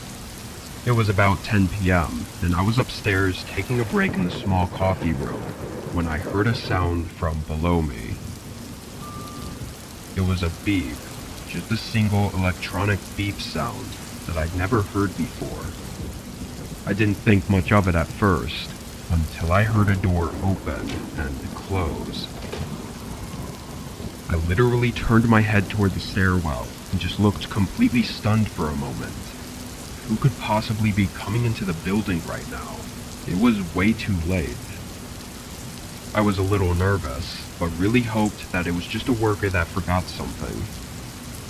I walked up to the open stairwell and listened for a second before calling out. Hello? Is someone down there? I heard subtle footsteps abruptly stop as soon as I called out. There was a pause. Hello? I said again. My body slowly filled with tension as I started to worry about the possible other scenarios. Then I heard a couple more footsteps getting closer to the bottom of the stairwell. I quietly leaned over and looked down at the doorway. There was a shadow of a man. They were standing still, probably just a foot or two from the entrance to the stairwell. It looked like they were waiting for me or something. After a really unnerving few seconds, I backed away and moved further into the coffee room, then quietly pulled my phone out and called 911. I just hid behind the bar table and whispered to the operator as I stared at the empty stairwell. It only took a couple minutes for the first officer to make it. I heard him come in and yell for everyone to come out. I didn't hear anyone else say anything, and he made it all the way upstairs without seeing anyone. We didn't get any answers until we got hold of the security tapes. Disturbingly, the guy stood at the bottom of that stairwell for several minutes, holding a knife and looking absolutely unfazed by anything. He didn't seem to have come in with the intention of hurting me. Actually, it seemed like he had no idea I was there until I called out. However, once he knew I was there, it looked like he was 100% willing to harm me if I came in his way. After a couple minutes, and just before the officer arrived, he left out the front door. I guess the biggest mystery is how he got a key card to unlock the door. That's what the beep sound was. Even I didn't have a key card. I just had a normal metal key. The search is still open for the guy, and I still work there. Hopefully this was just a one-time thing, but it definitely still has me feeling uneasy some nights.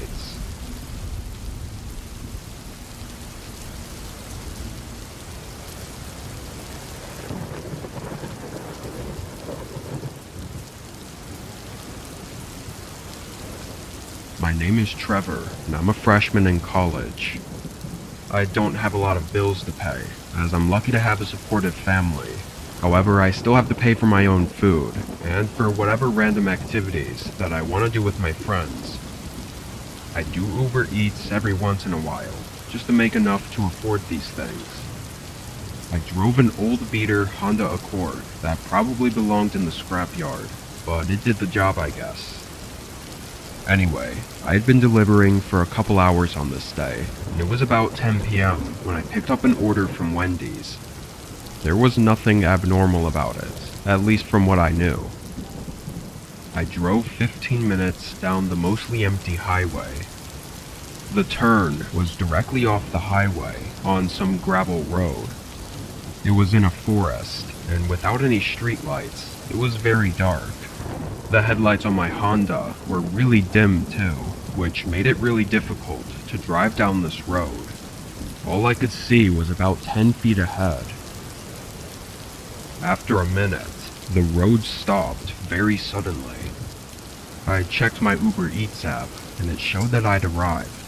However, I didn't see a house anywhere. I stepped out of my car and took a few steps in front of my headlights, trying to see if there was a path or something. I didn't see anything.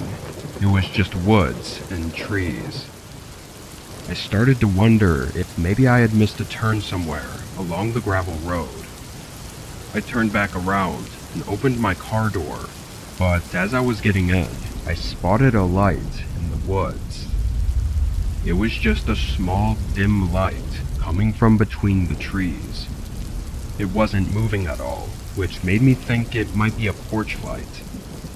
I walked a little bit closer to try and see, but it wasn't bright enough to show anything around it. Literally all I could see was the light itself. I stood there for a minute, awkwardly holding the Wendy's bag and unsure whether or not to walk up to it. Then it suddenly moved. It went behind one of the trees and either turned off or just stayed behind it, because it never showed back up. I was definitely unnerved. Like, if this was the guy who ordered it, then what was he doing? I took a few steps back toward my car, and that's when I heard leaves crunching from directly in front of me. I could hear it getting closer, but still saw nothing aside from empty darkness among the trees. I dropped the bag and got in my car. It took my stupid old car way too long to start, but when it finally did, I made a 3-point turn and began driving back down the gravel road. As I did, I caught a glimpse of a man in the side of my headlights, sprinting through the woods and right at the road, clearly trying to cut me off. I luckily made it past him before he got in front of me, because I honestly don't think my car would have been able to stop or swerve out of the way. The rest of that gravel road, it was eerily quiet. When I got back to the highway, I ended my shift and went straight back home. I looked up that area on Google Maps, and there were absolutely 0 houses there. It was just some abandoned gravel road with a dead end. I don't know what I was in the middle of, or how many people were in the woods around me, but I know I'm lucky to have gotten away.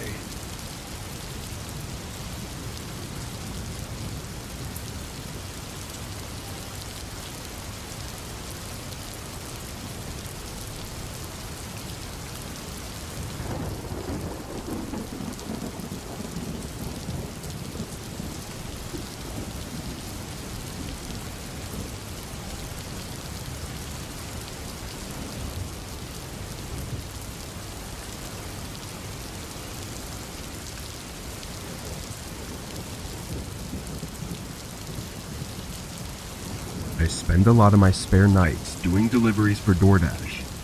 It's my way of getting extra money while also not needing to commit to a more strict second job. I started driving around 9 p.m. on this night and steadily took on some orders until 11, where it slowed down a bit.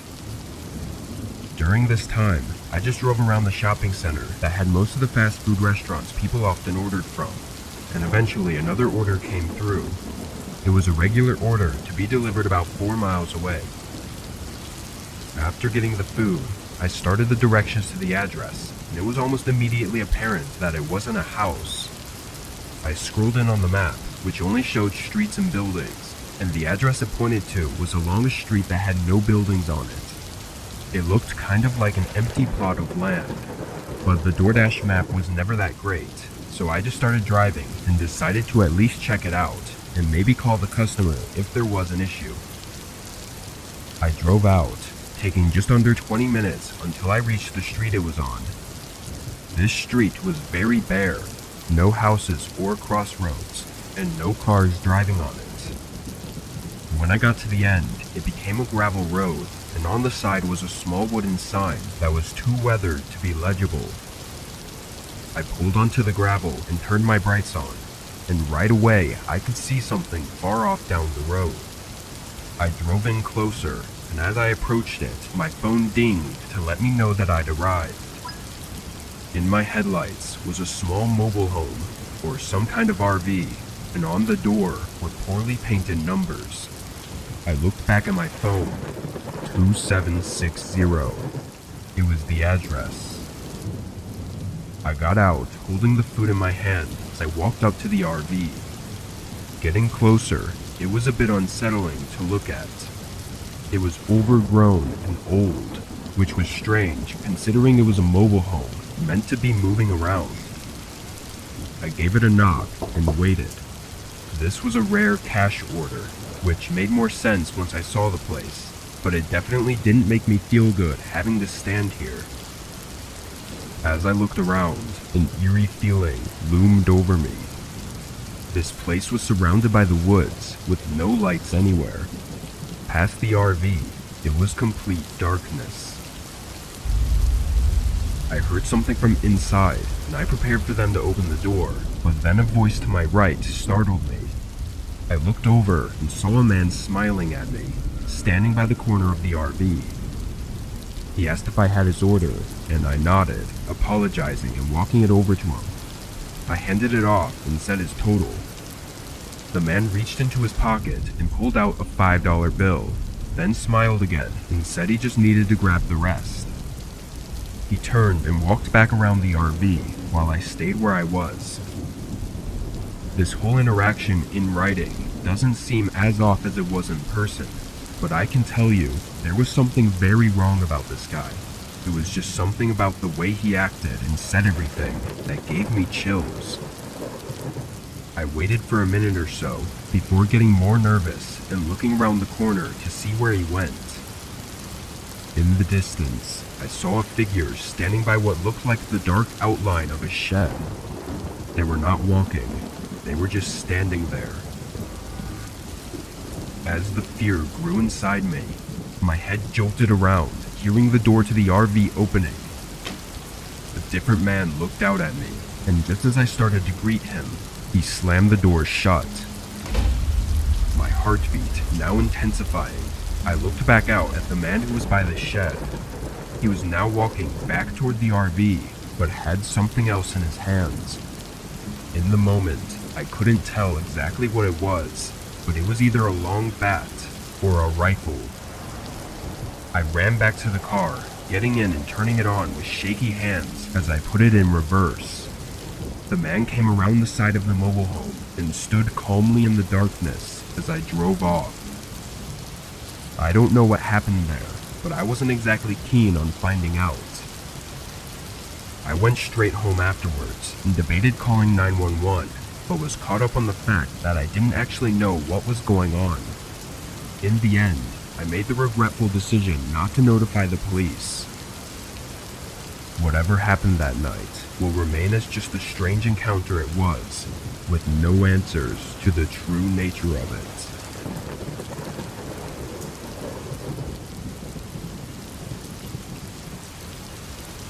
Before I get into this next story, I want to talk about an important sponsor for today's video. Aura is an advanced online digital security service, allowing you to scan and remove your personal data from various online sources, including scam centers, the dark web, and data brokers. These entities profit from your private information, making it crucial to eliminate your data from their reach. And Aura makes it as simple as possible for us to do this. With their free trial, I was registered in minutes and had Aura scan and remove my data with just a few clicks. They notified me about dozens of places all across the internet where they found my personal data, like my full name, phone number, and address. And without Aura, I never would have known. Afterwards, Aura continuously monitors my data, instantly notifying me of any issues that arise and enabling swift resolution. They also include a feature to encrypt your home's Wi-Fi, ensuring the security of all your connected devices. In today's world, personal identity and data theft are unfortunately widespread, affecting a significant number of US citizens, with millions falling victim each year, resulting in huge financial losses. With Aura, you can have the utmost confidence in your security and prevention measures. For a completely free 14-day trial, visit aura.com/whispered or scan the provided QR code. During this trial, you can discover if your personal data has been compromised, remove your data from multiple prominent platforms, and securely monitor your personal identity. I highly recommend using this free trial to see if your data has been stolen and to keep your identity secure. Thanks again to Aura for sponsoring this video and keeping our personal data secure.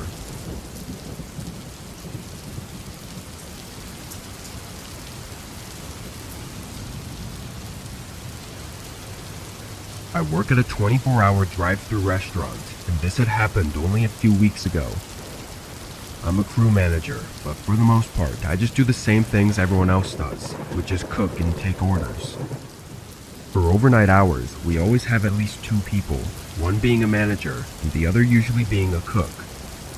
On this night, the cook had called in sick, and when I called the others to see if they could cover his shift, none of them said they could.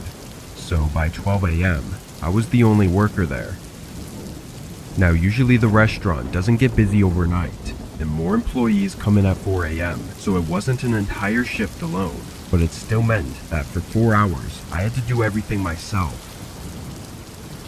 I left my headset on in case someone came to the drive-thru, then started working on the tasks I had for the night. I started by scraping and cleaning the stovetops, but a few minutes in, I was interrupted by a banging sound from the front of the restaurant. I walked down and looked over the counter, seeing a man standing at the front door and banging on it. Then he pressed his face against the glass and looked inside, scanning the whole room before his eyes set on me. I walked over to the door as he stared at me, and when I got closer, he backed up and waited like he thought I was going to open it. I yelled through the glass that our dine-in area was closed and that he needed to use the drive-thru if he wanted to order something. He looked confused, so I yelled again that the doors were locked and he had to use the drive-thru. He showed no response that time, not giving me any idea whether he understood me or not, so I just turned around and walked back to the kitchen. I figured he'd have to get the hint at some point that the doors weren't opening.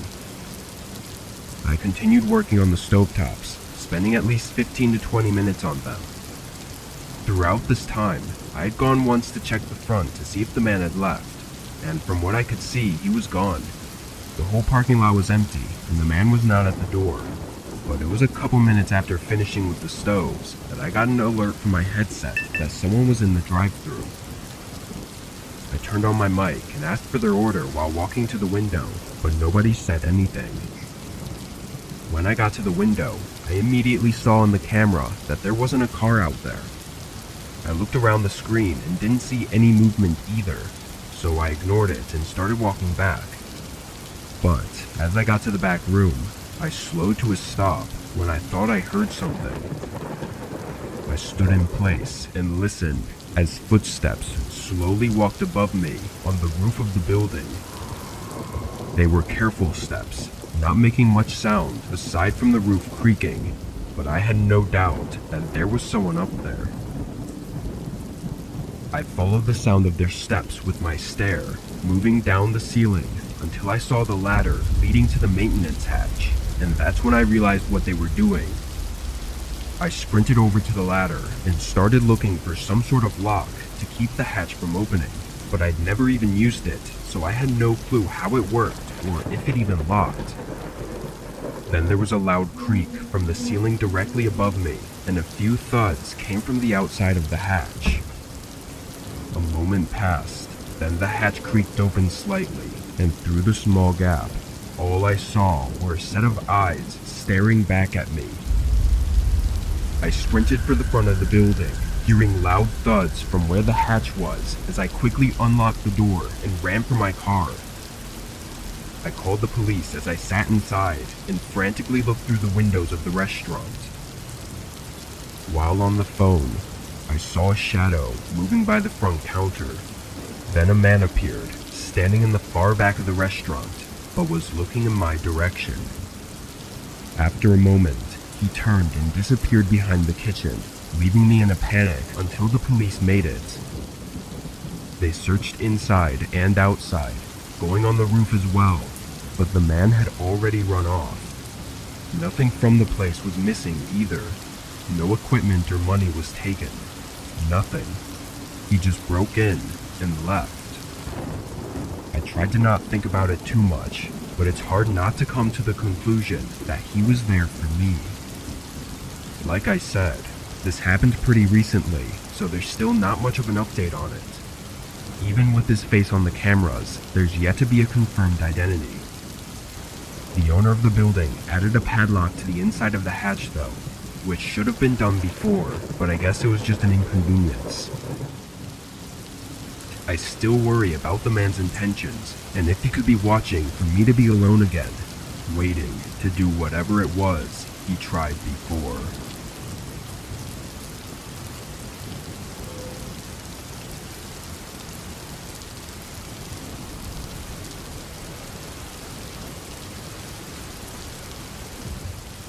Over the last 5 years, I've been working at different odd jobs all around the country.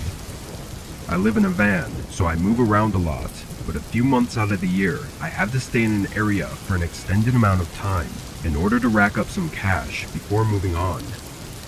At this time, I was staying in the mid-east portion of Utah, and I'd taken up a job at a gas station. It was located on a road that was really only used by locals to go in and out of state without having to deal with the highway traffic. There was nothing else on this route. It was simply a road with a lone gas station for the occasional driver to fill up at. That's kind of why it was perfect for me though, because the location of it didn't matter. Since I lived in a van, I could easily stay out there for an extended amount of time and work. Anyway, I'd been there for a bit over a month, and up to this point, I was still working random shifts. This day I was working 10 p.m. to 6 a.m. It was really not a special night by any means. No customers aside from a few stopping by the pumps, and not much to do as far as stocking or anything. I was mostly standing around on my phone, or pacing around the store and making the shelves look nice. Then at 1 a.m., a customer pulled into the station, parking in one of the few spaces right in front of the door. Knowing they must be coming inside, I went back to the counter. A man got out and came into the shop, looking over and smiling at me, then giving me a nod as he turned down one of the aisles. He started whistling as he looked at a couple things, picking them up and putting them back, then continuing down the aisle and repeating this. I wasn't sure if he was just taking a break from driving, or if he actually needed something, but the items he was picking up and looking at were all different, and he didn't actually seem interested in buying them. Then he abruptly stopped whistling, walked over to the door, and left. I didn't think he stole anything, but it was strange. He got into his car and started moving around, reaching into his back seat before getting back out of his car and coming into the shop again. After seeing that, I wasn't feeling too comfortable. This seemed almost exactly how I thought an armed robbery would begin like, but the aggression I was expecting when he came back in didn't happen. He walked over to the counter and asked how my night was, starting a quick back and forth of small talk. I acted as normal as I could, just in case I was overthinking everything. But then he asked if I could help him with his car.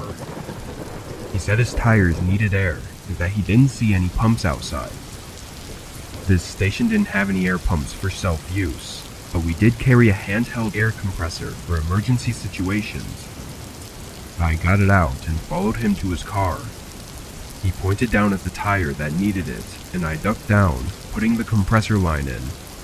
I had it in for less than 10 seconds before it read the pressure to be at the right level. I looked over at the man, seeing him looking down at me with no expression. I took everything out and stood up, starting to walk back to the shop when he stopped me by rushing in front of the door. His right hand was deep inside his jacket pocket as he stared at me with a cold face. I told him to move, but of course he stayed in front of the door, though I could see it in his eyes that he was preparing to do something. I took a step back, trying to say what I could to calm the intensity of the situation, but just as I thought he was going to snap, he suddenly ran around me and got in his car, pulling out aggressively and speeding away. I took this time to go inside and call 911, and surprisingly, they arrived out here only minutes later. They were already on the chase, looking for the exact car the man was driving. The officers stated the man was on the run from a recently committed crime near the border. They didn't give me any details, but the way they said it made me think it wasn't just some small robbery. After my quick statement, they got on the road again, and after that, I never got an update. I tried to look up recent crimes and everything, but could not find anything useful. I don't know what he was planning to do, or why he actually stopped at the station, but my best guess could have been to steal my van and conceal his tracks, or at least delay them. However, depending on what crime he had just committed, I think my life could have easily been at risk, and why he chose not to do anything to me is unknown.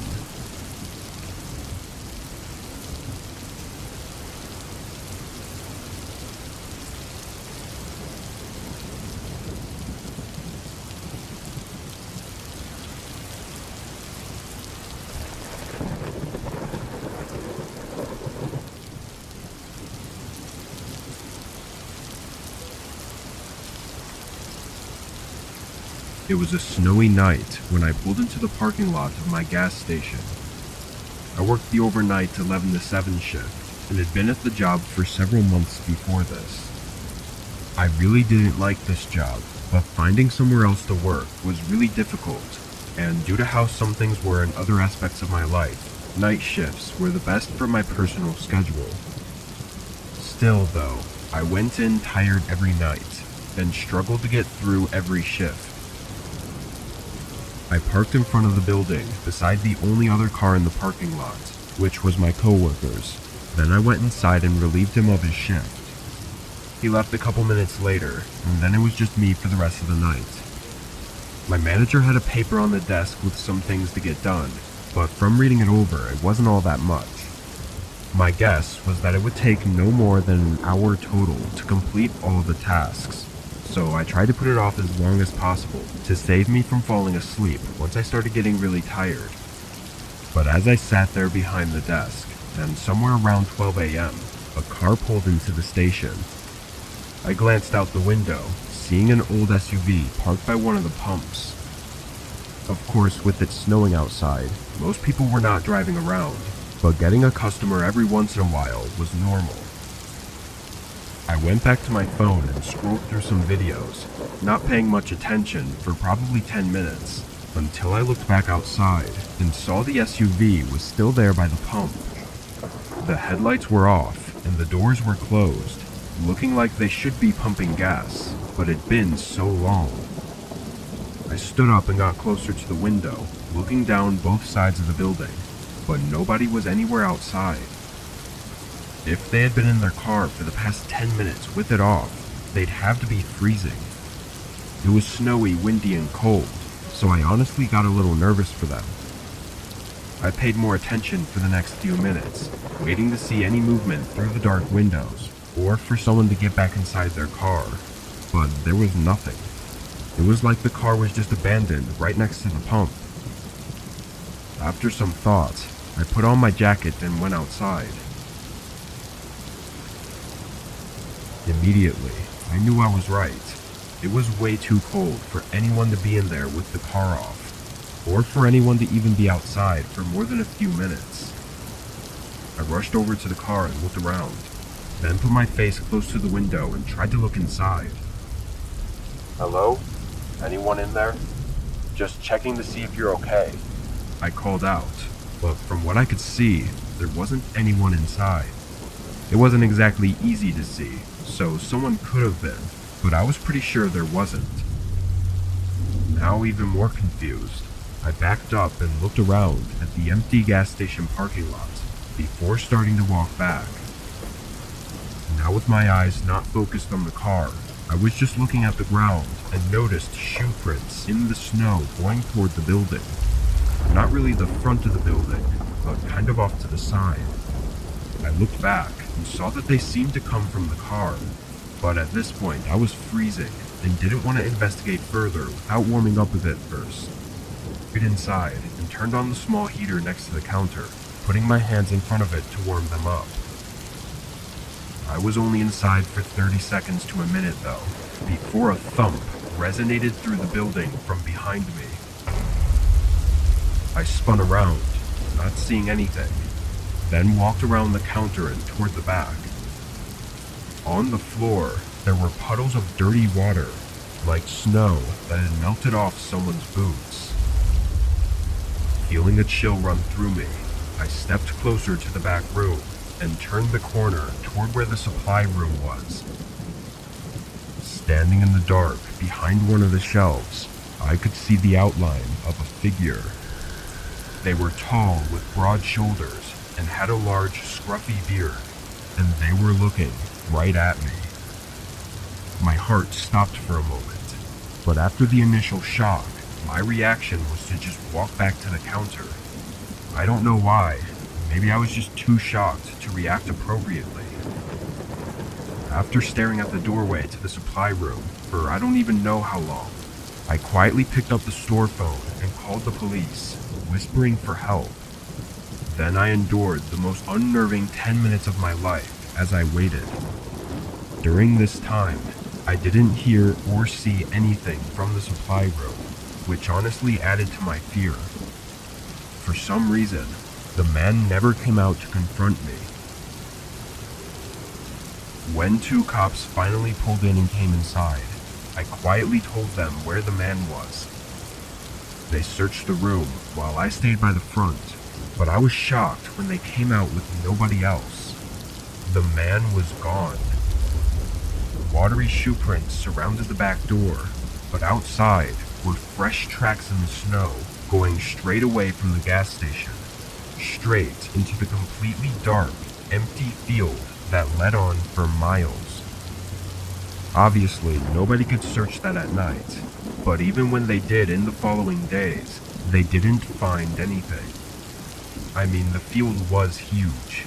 He could have gone anywhere, but it was so cold and windy that night that I was almost sure that they'd find a body. The SUV was taken in for hopefully more information. I don't know how or why, but for some reason they couldn't find any history of ownership. So that left us with just what we know from that night. And we are still left with just that. Who the man was and what he was doing remains unsolved. And where he is now is just as much of a question.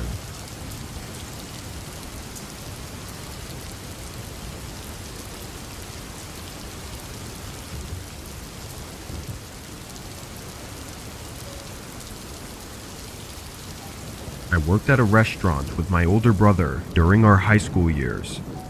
It was a really small restaurant in an outlet shopping center. We were both waiters there, but since the place was small, we often helped out all around, doing dishes, deliveries, or whatever they needed. But after just a year of working there, my brother graduated high school and chose to go to college, so he quit, but I kept working there. This happened a few months before I eventually left the job. It was Friday, so I was working a later shift than I usually did on other weekdays. The restaurant was open until 12 every night, but because of school, I usually never stayed later than 8 or 9. Anyway, I was scheduled to close this night alongside the manager. Everything was pretty normal, slowing down by 8 and getting a few people picking up orders for the rest of the evening. But at 10:30, my manager picked up a phone call for a delivery. By 11, I was driving out of the parking lot and onto the road. The address I was given on the receipt was just 8 minutes away, but as I drove a couple minutes down the road, I got a call from my manager. I answered right away, thinking they must have canceled, but apparently the guy called back, saying he'd given the wrong address. I had to pull over and write down the new address. I typed in the new street and number into the GPS, but right away, I knew something was off. It wasn't close at all. It was 25 minutes away in the opposite direction of where I was going. If they had given this address to begin with, the order would have never been accepted. I thought about just going back to the restaurant and telling my manager, knowing he would understand, but I was already out and we already made the order, so I just started driving. The roads were already pretty empty around town at this time of night, but the further out I drove, the roads became even more empty. Like I didn't even see any more cars for the last 5 minutes of the drive. I was on the far edge of town, where most of the buildings and houses turned to grassy fields and trees. When I approached the road with the address, all I could see were a row of houses with all the lights off. As I drove down and past more of the houses, a few of them did have their porch lights on, but it still felt empty. It's worth mentioning that these were not the nicest houses either by any means. They were all single-story, box-style homes. I pulled up to the one I was to deliver to and parked on the side, getting out with the food. I felt the strange, eerie sense as I walked up to the door. It was quiet outside, and with no street lights and barely any house lights, it was really dark. I knocked on the door and waited. A whole minute passed with no signs of anyone being home, and I was starting to get a little bit more uneasy, so I just set the bag down and turned to walk back to my car. They hadn't paid yet, but the food was probably cold, and it was no use to me anyway. When I looked over at my car though, a man was standing right behind it. He was leaned over, like he was looking into the window. I stopped, and I don't know if the man heard me or what, but he immediately looked up at me. I could barely make out his face, but he was older. "Do you need something?" The man didn't move. I asked again, but nothing changed. Feeling that eerie sense getting bigger, I looked around, but didn't see anything other than trees in the dark. Then the man took a few steps back, moving away from my car and standing maybe 5 feet from the door. After a moment, I started walking over slowly, hoping to just get in and leave.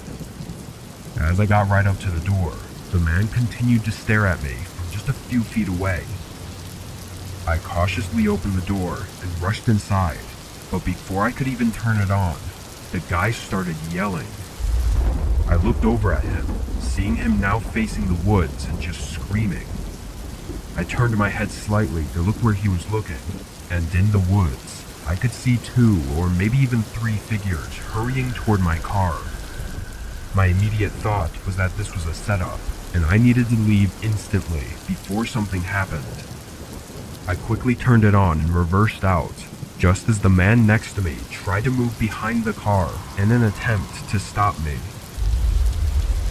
I was able to get out, seeing and hearing the group of men yelling at me as I sped away. Cops were called, and although not much was able to be found, there were a few things. The house I was to deliver to apparently was a vacant property. It wasn't technically abandoned, but the owners didn't even live in the state anymore. It wasn't for sale either. It was just left as is, rotting away for the past decade. The caller that placed the order is unknown, but the initial address he gave seemed to have no significance. Who the group was, what they planned to do, and so many other things are left with no resolution, but I'll probably be wondering about it for the rest of my life. After all, had anything played out even a little bit differently, I may not even be here right now.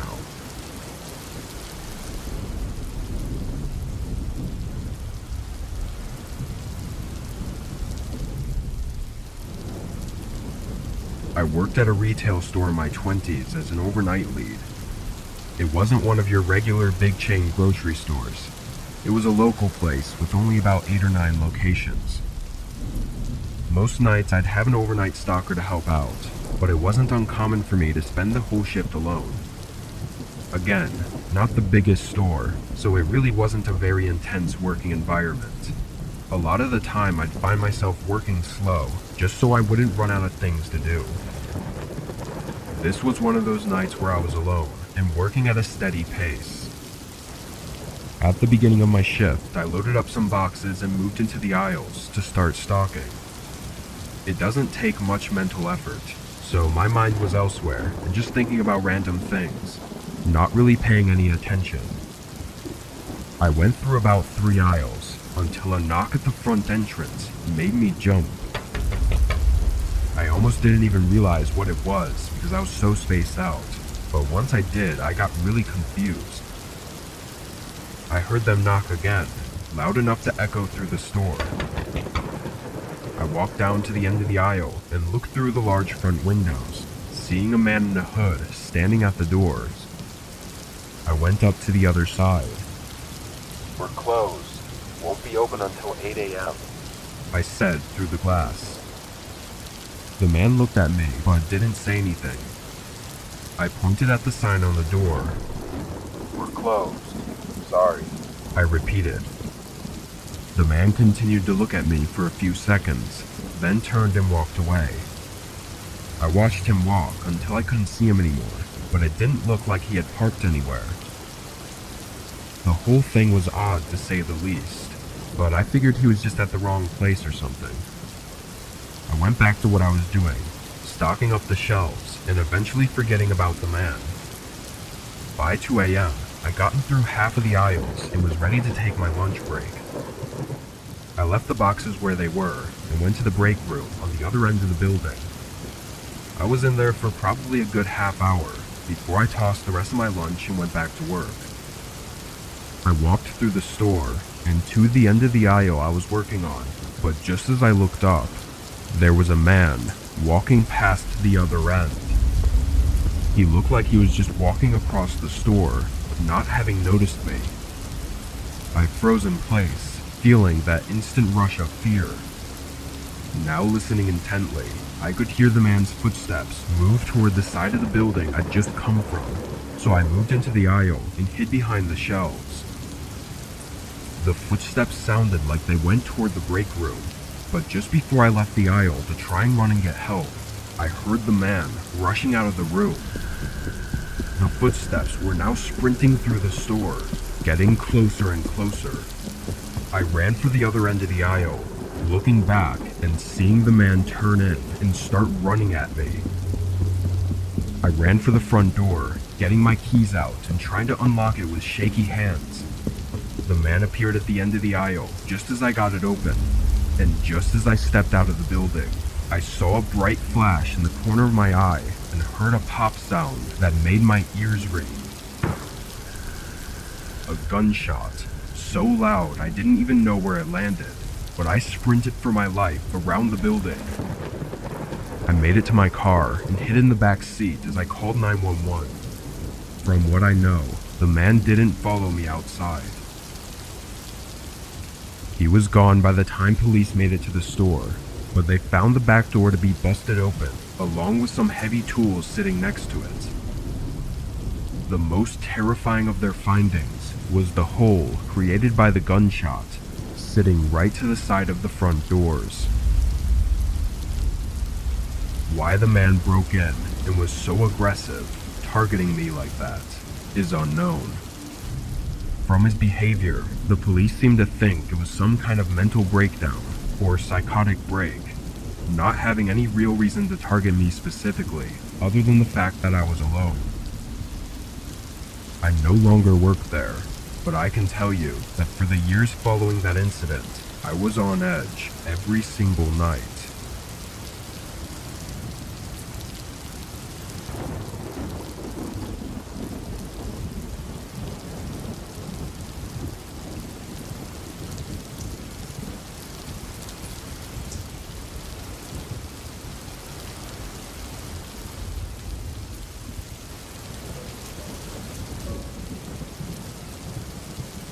I own a janitorial business that specializes in cleaning office buildings for mid to large-sized companies. Due to the nature of the job, we start our shifts at 6 p.m. on weekdays because most offices didn't want us inside during business hours while their employees were working. So on this day, I got to the scheduled office building at 6:30, putting in the keypad passcode and getting all my equipment in, then locking the doors behind me. The building was only 2 stories, which was smaller than most, but both floors were really long, and there was a smaller basement level. I started on the 2nd story to work my way down.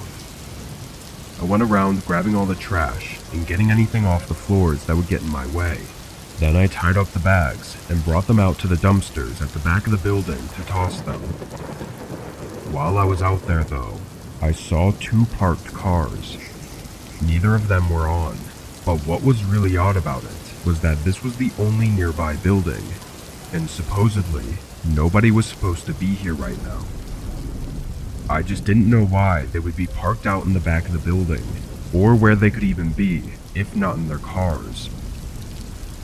I went back inside and just double-checked that all the doors were locked up, then continued with my work. Occasionally, I checked out the windows to see if there were any changes with the cars out there, but it was the same. I finished up with the top floor and moved my way down to the 1st floor, doing the same process.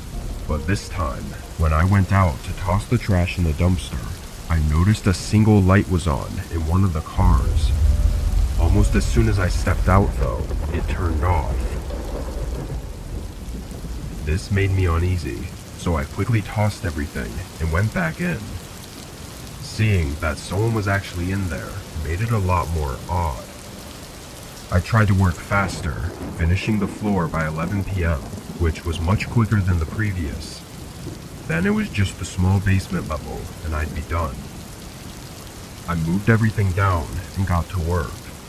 This level was mostly full of boxes and was more of a storage warehouse area.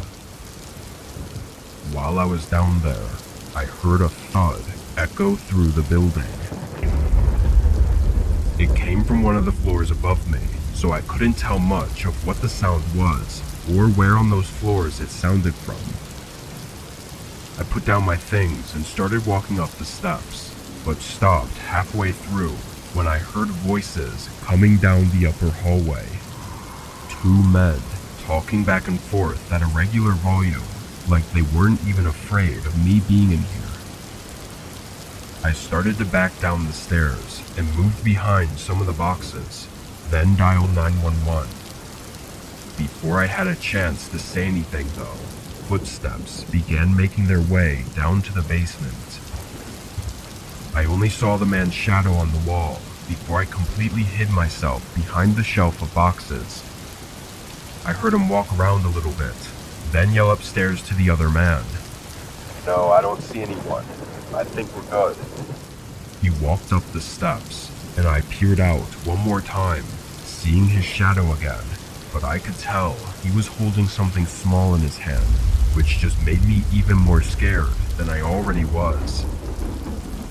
I reconnected with 911 and explained what I could, then waited there for several minutes. During this time, I think the men were mostly on the top floor, but then they moved back to the 1st, and suddenly, one of them yelled. Their van is still here.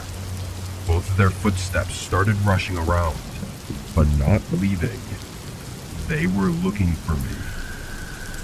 It was hard to control and quiet my breathing, hearing them running throughout the building and moving things around right above me. Then heavy footsteps rushed down the basement stairs as one of them started tossing boxes around and looking everywhere. But the faintest sound of sirens approaching caught the other man's attention, who alerted the one in the basement, and both of them ran away. I stayed hidden until an officer came down to get me. It only took 2 hours for the 2 suspects to get caught. They declined to share why they'd broken in, but a few stolen items were found in their cars.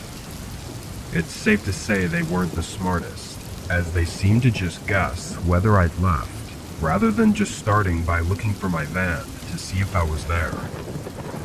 Regardless, them not leaving after finding out I was inside was probably the scariest thing I'll ever experience. But thankfully, I don't have to know what would have happened if they found me.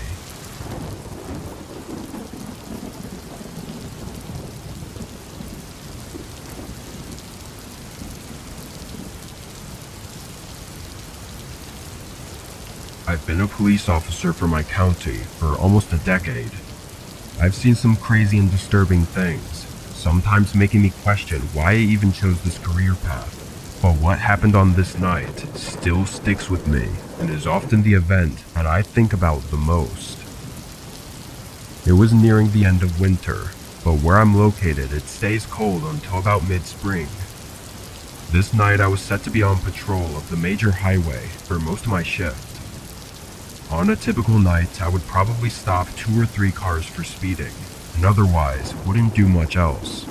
Sometimes a call for backup would come in, but usually patrol shifts were the most boring and uneventful.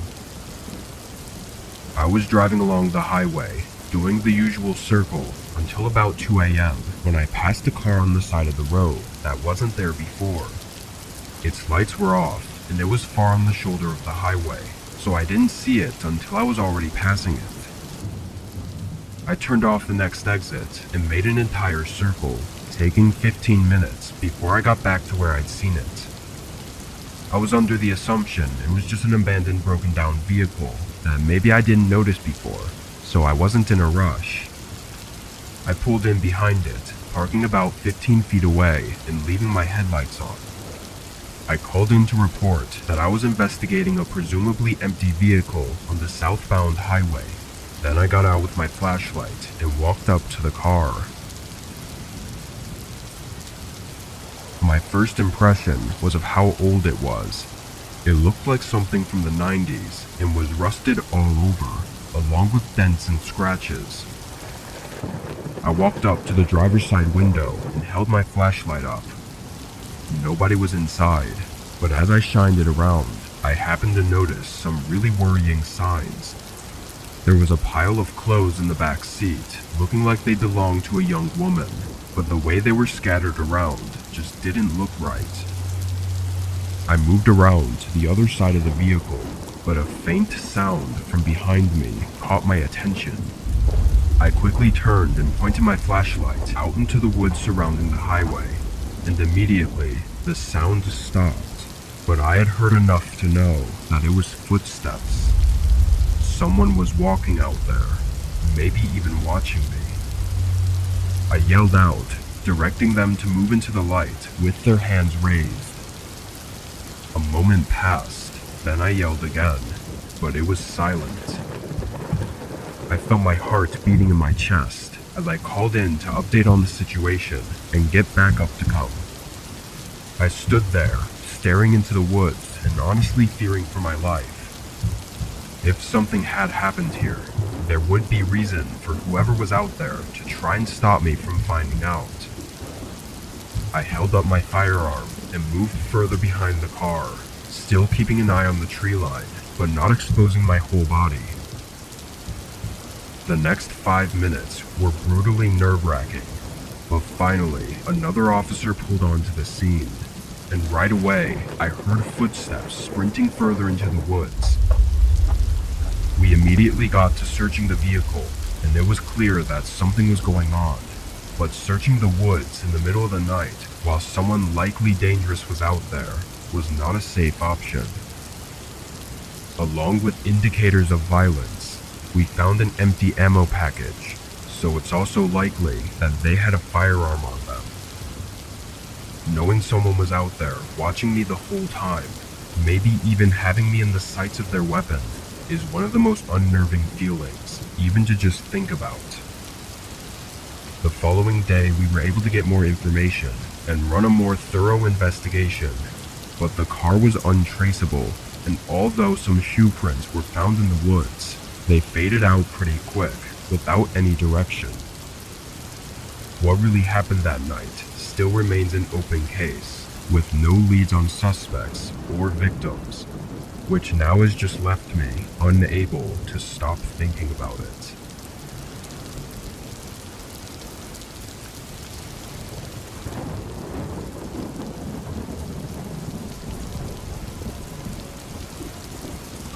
24-year-old male, and a few years ago, I picked up a job at a local grocery store.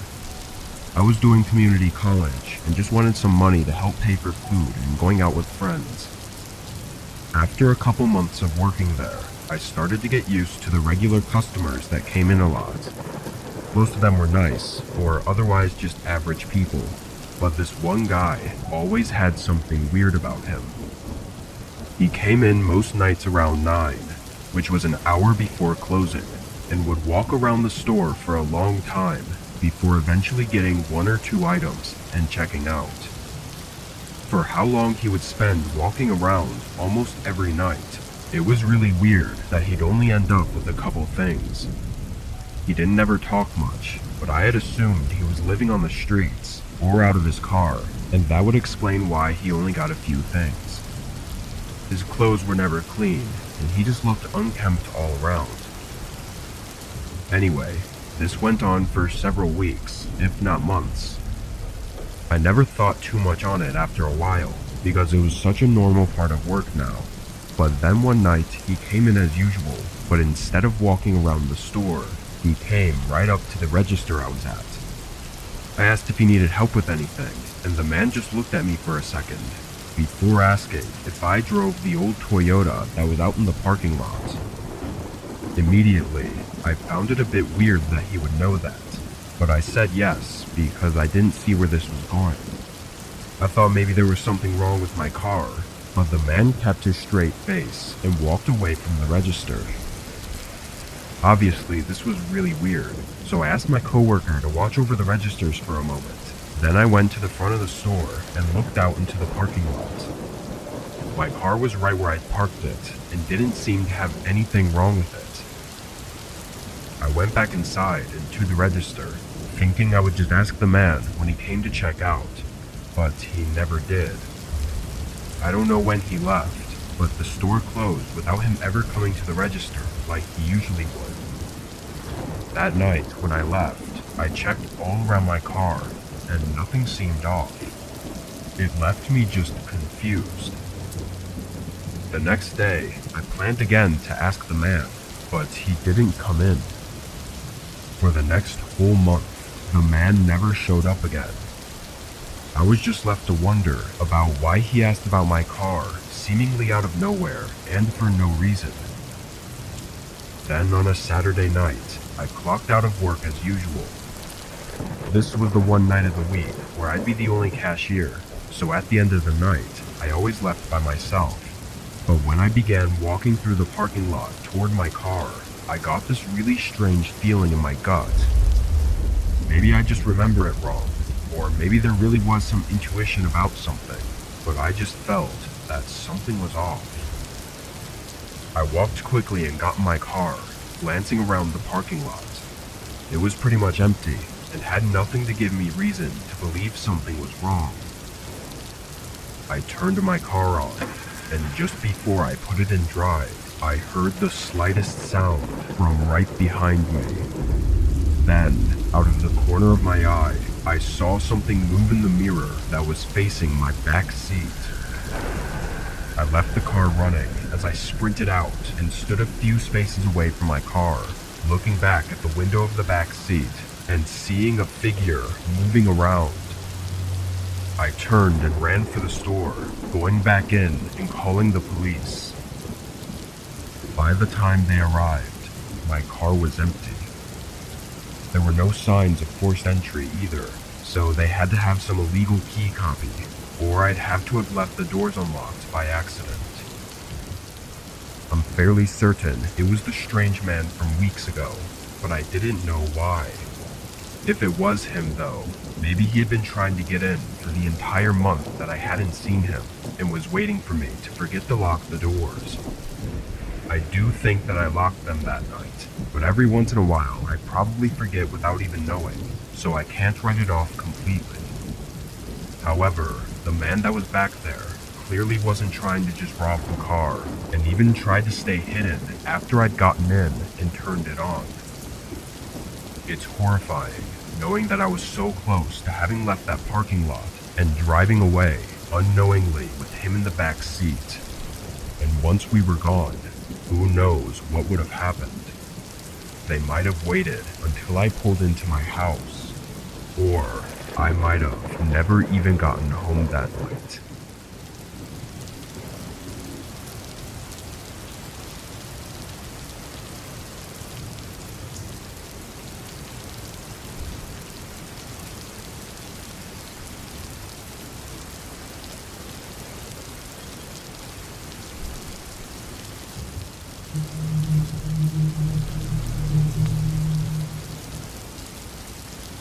I work at a Montessori school, which is basically just a really small school with 3 to 4 very tiny classrooms for children. Where I work, the classrooms are on the lower level of a church, and my job is to clean them every night after the classes. It would only take me around 2 hours to clean all the rooms, but I work the closing shift at a nearby grocery store as well, so I wouldn't get to the school until around 10:30 most nights. Something you should also know is that the church shared a parking lot with an old people's home directly across from it. I will admit, a lot of weird and creepy things have happened at this school, but the weirdest had to be what happened just a couple weeks back. I had just finished cleaning the second room and was beginning to move all of my cleaning supplies to the third room. It was probably around 11:45 at this time, which meant that I was running a little bit behind, so I was trying to rush. As I crossed the hallway to the third room, I hear loud bells echoing throughout the church upstairs. Someone had rung the doorbell.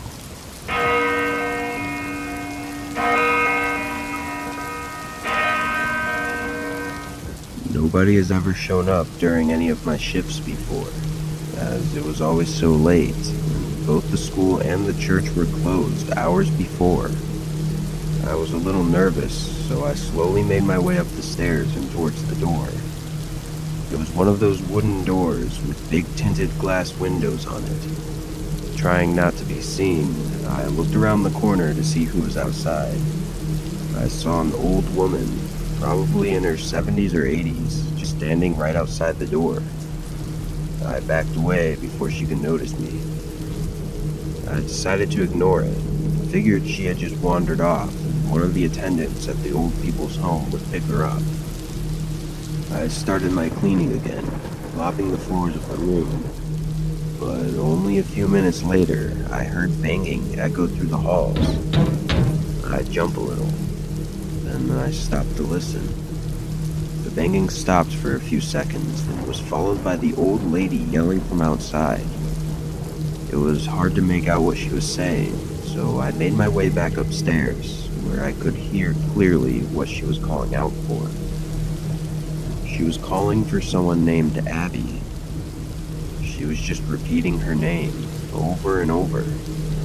As I got closer to the door, the woman stopped. I looked around the corner and she wasn't outside the door anymore. It was a little bit unsettling, but I assured myself that someone probably came and got her after they heard her yelling. I turned around and began my way back. Out of the corner of my eye, I see the old lady staring at me through the window right beside the stairs. She looked me in the eyes and yelled, "Abby, help me." Her eyes were wide open, and her hair was long and gray. I immediately ran back downstairs and locked myself in one of the classrooms. I took my phone out and called the old people home next door, and I told them the situation, asking if maybe she'd wandered away from them. The lady on the line told me that everyone was there. They would have noticed if anyone had left, as they're required to check out. She said that she would double check with security and to stay on the line just in case. While I waited, I heard banging on the window upstairs. And a few seconds later, the woman on the phone describes the old lady's features and asks if that was her. I said yes and mentioned that she keeps yelling for someone named Abby. There was a small moment of silence. "Ma'am?" I spoke softly back into the phone. She replied, warning me not to approach her and to find somewhere safe to stay until they could have someone come out and get her. Obviously, this just made me even more terrified. I stayed in the room, still listening to the repeated banging on the window from upstairs. Now, this building was pretty old, and I wasn't sure how long those windows would hold if she kept banging on them. Eventually, I heard some male voices from outside. After what sounded like a struggle, they left. I sat there for a few minutes, just thinking about what had happened. Then I got up and finished cleaning the rooms. The whole situation felt pretty unreal, and knowing that the old lady is in the building across from me still makes me nervous. I never found out who Abby was, or why the lady was trying to get into the church, but I'm just glad I never opened the door.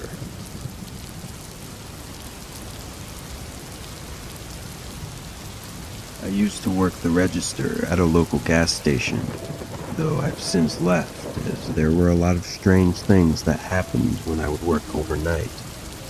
But this one situation in particular will stick with me forever.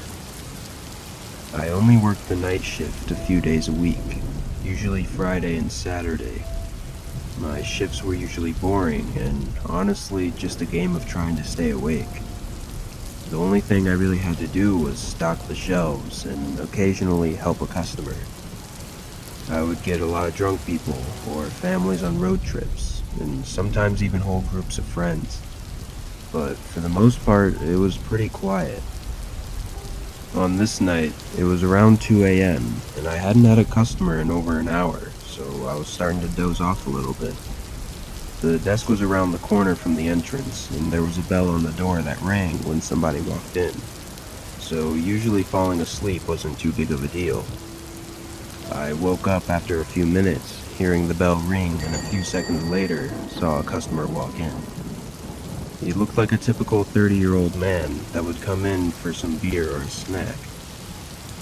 He walked around for a little bit, down every aisle, looking at everything.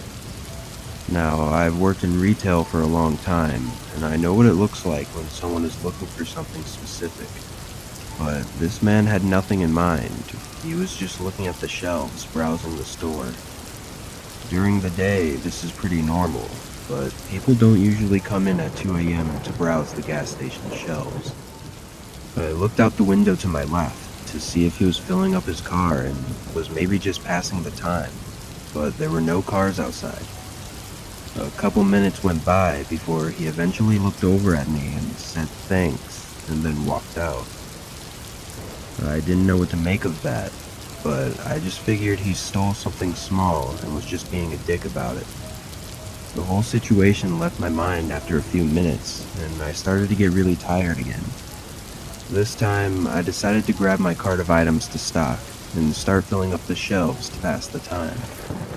I'm not really sure how long I was stocking for, maybe 20 minutes, before I saw a man show up at the end of the aisle I was stocking. It made me jump a little, as I never heard the door ring. This guy was wearing a large hoodie and dark clothes. I pretty much knew right away that something was very off. The man continued down to the back of the store, and I immediately went back to behind the counter. I tried not to stare, but I noticed that as he walked down the aisles, he wasn't looking for anything. He was just browsing. It clicked in my head immediately that this was the same guy from just a little bit ago, but he had changed clothes for some reason.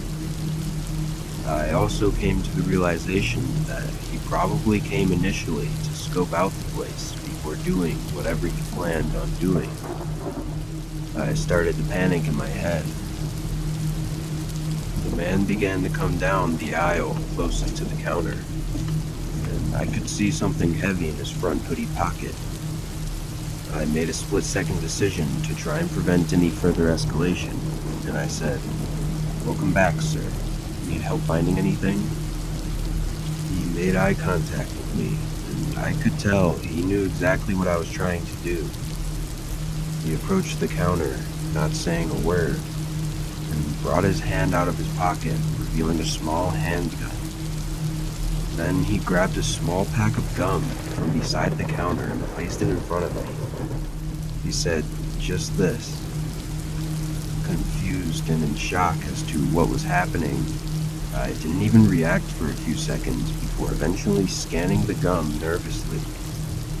Still holding the gun, he took out $1 from his jean pocket and threw it on the counter, then said thanks and walked out. I was in total shock, trying to wrap my head around what just happened. I ended up reporting the situation to the police and calling my manager, who didn't pick up. No updates ever came out of the situation, but it had me on edge for the last few months that I worked there. I'm still unsure of what really happened that night, or what the man's intentions were, but honestly, I'm glad I never found out.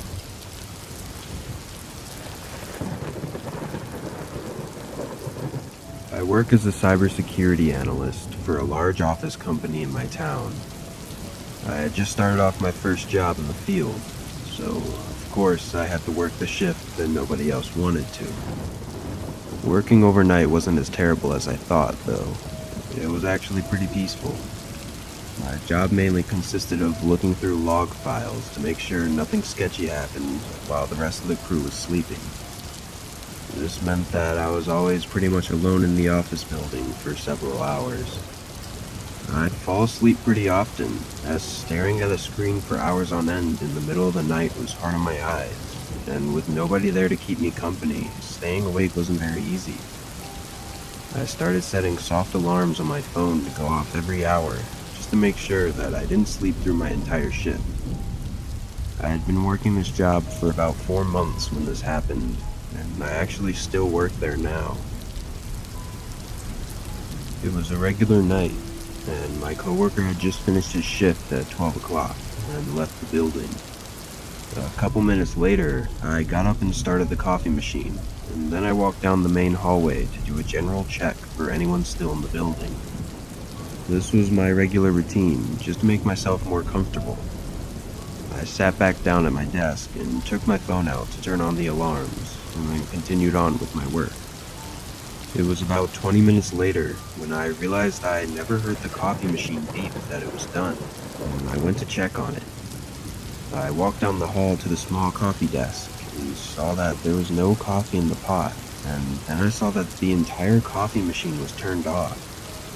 I thought it was weird, but that's about it, and I just turned it back on and went back to my desk.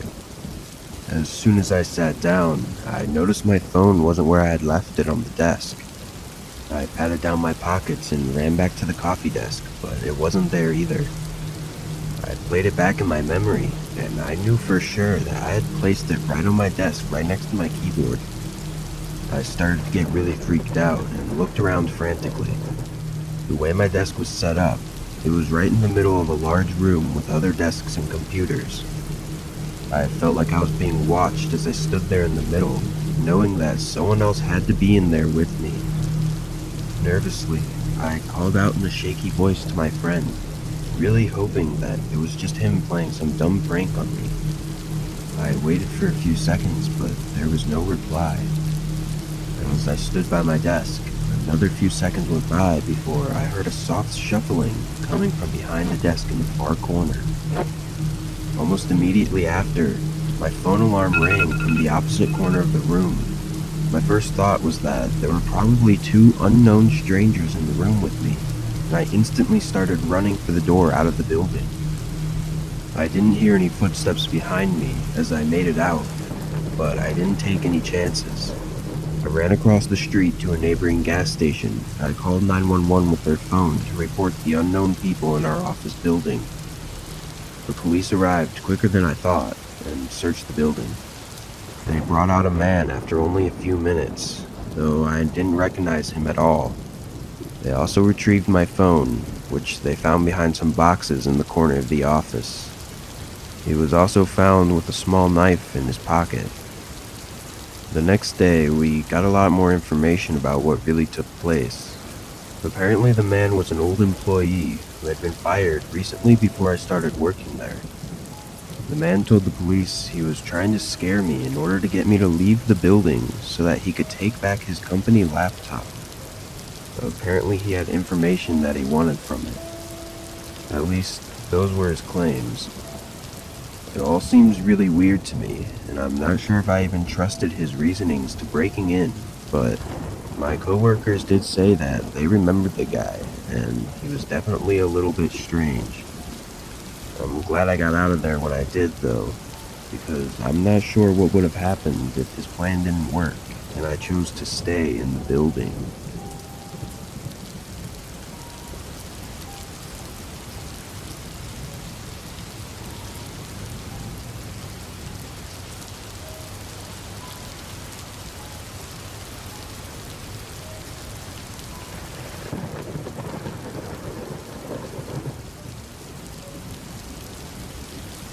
My parents own a small shop in our town. It's nothing special, just selling regular groceries and food from local businesses. They'd been running it for over 20 years, and my dad took it very seriously, keeping the store open until 12 every night, and sometimes even staying later. When I turned 16, I started helping out a few hours a week, and when I turned 18, I started working full-time while doing online college courses. This night was my dad's day off, and my mom was having some health issues at the time, so it was just me closing the store. It usually stays not so busy for the last few hours of the night, and there was never too much to stock either. Around 9, almost no customers were coming in. I think only 1 or 2 people came in, so I grabbed a sandwich from the fridge and took a quick lunch break.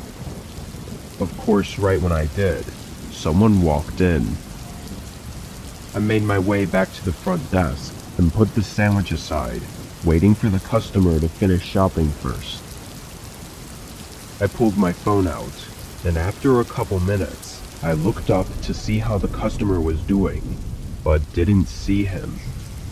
I scanned the room again and still didn't see him anywhere. Thinking they were maybe in some off angle I couldn't see, I waited a few more minutes, but they still never came into sight. I didn't even hear them either. Feeling off, I walked around the counter and started looking through the aisles, and it didn't take long to find them. In the second aisle, a man was crouched down at the end, staring at the floor and not moving or making a sound. Sir? The man immediately looked up at me, then stood up and continued to stare at me. All I could focus on were his eyes. They were wide and full, kind of in an unsettling way. But after a couple seconds, he quickly walked away and out of the store, never having spoken a word. Once I saw him leave, my first reaction was to check where he was crouching to see if there was any reason to be there, but there wasn't. I mean, that whole time, he was just crouching in the aisle. It kind of freaked me out because of how odd it was. I went up to the front door and checked that he'd fully left the area. Obviously it was dark out, but I didn't see him anywhere. I then went back to the counter and stayed a little more alert. 3 hours passed, and not a single customer came in. It was now time to close up, and after so much time passing, I wasn't thinking about that man anymore. I was just ready to go home. I walked up to the front and locked up the door, then grabbed my bag and started walking toward the back door to leave, when an extremely loud bang screeched through the store. I stopped in place, knowing it had to come from somewhere in the back, and it was so loud that I had no idea what it could have been. Worried, I slowly walked to the corner and looked down the back hallway. At the far end, dust was scattering through the air as the metal back door was loosely open, and standing right in the hallway was that same man from earlier. He was staring at me with the same wide-open eyes. I didn't know what to say or do. It was like I was just frozen in that moment. Despite his clear determination to break in, he didn't look angry. He had no emotion at all. I took a few slow steps back, then ran for the front, leaving the store and running to the other side of the street, calling 911. I called my dad too. He rushed over to make sure I was okay. The man at the store was gone when police got there, but he'd left behind a sledgehammer sitting on the pavement behind the store. At first sight, nothing looked to be missing or stolen, so his intentions are anyone's best guess. It's clear he was unstable though, which means he could have been planning anything. Thankfully for me, I didn't have to find out what that was.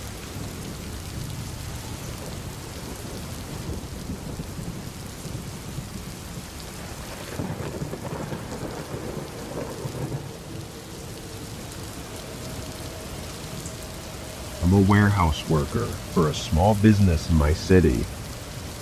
I'd been in and out of jobs for a while, so this wasn't really a career or anything. I just did what I had to do every night, and that was it. Specifically, I had to unload pallets of shipments that came in, and put everything in their designated places in the warehouse. Super simple job, and most of the time I just put in earbuds and listened to music while I did it. With the warehouse not being too big, very rarely would there be another person working overnight with me. That would only be on the holidays, but this night was just a regular night. I came in, counted the stock, then put my headphones in and started unloading the boxes from the shipments. I started at 10, and it was probably somewhere between 12 and 1 a.m. when a knock echoed through the building. I took my headphones out and listened, but didn't hear it anymore. The building was old and would creak and groan throughout the nights, especially when it was windy outside. But what I thought I heard was clearly someone knocking. I walked down to the back of the building and looked around, then went to the front. I didn't see anything inside, so I opened the front door and looked outside. The parking lot was empty, and the night was still and quiet. I shut and locked the door, then went back to work, thinking I must have just misheard it. Being more cautious though, I left my headphones out for a bit. 20-ish minutes went by before I heard something again. This wasn't a knock though, it was more of a single thump coming from the front. I hurried down the hallway and up to the front portion of the warehouse. Nothing was there. No signs of anything wrong or anyone at the door. I knew what I heard this time though, which is why I got kind of nervous. I stood in the middle of the room for a moment and just looked around silently, listening and looking for something, anything, to be the cause of these noises. Standing there, I got a bad gut feeling, just that something wasn't good about this. I walked up to the front door and leaned on it to look out at the parking lot again, but as I put my weight on the door, it swung open with ease. I stumbled forward, not expecting it. It was almost as if the door wasn't locked or even latched at all. Yet I had checked and locked it not even a half hour ago. I looked at the door, then saw the latch lying broken on the ground in front of me. My stomach tightened, and I felt my adrenaline suddenly spike. Not even a second later, I heard the faint sound of footsteps echoing from the dim hallway behind me. I quickly went out the door and into the parking lot, still in a dazed and unsure state. Once I was a good distance from the door, I turned around. Barely visible through the glass door, the shape of a figure walked up to the other side. They moved around for a moment, definitely looking at me. Then they walked away. I called the cops as soon as I could and waited in the parking lot, but never saw any more movement in the building. When they arrived, they found that he'd left through the back door, and it seems like they couldn't figure out anything else to help solve the case. A few things showed up missing, but nothing substantial, and honestly, I think it was probably just from a wrong stock account. Regardless of if anything was stolen, to break the latch, he must have had some kind of tool or weapon, which only makes the whole thing more scary. They also moved the door back to look like it was closed, knowing it would keep me from figuring out what was going on.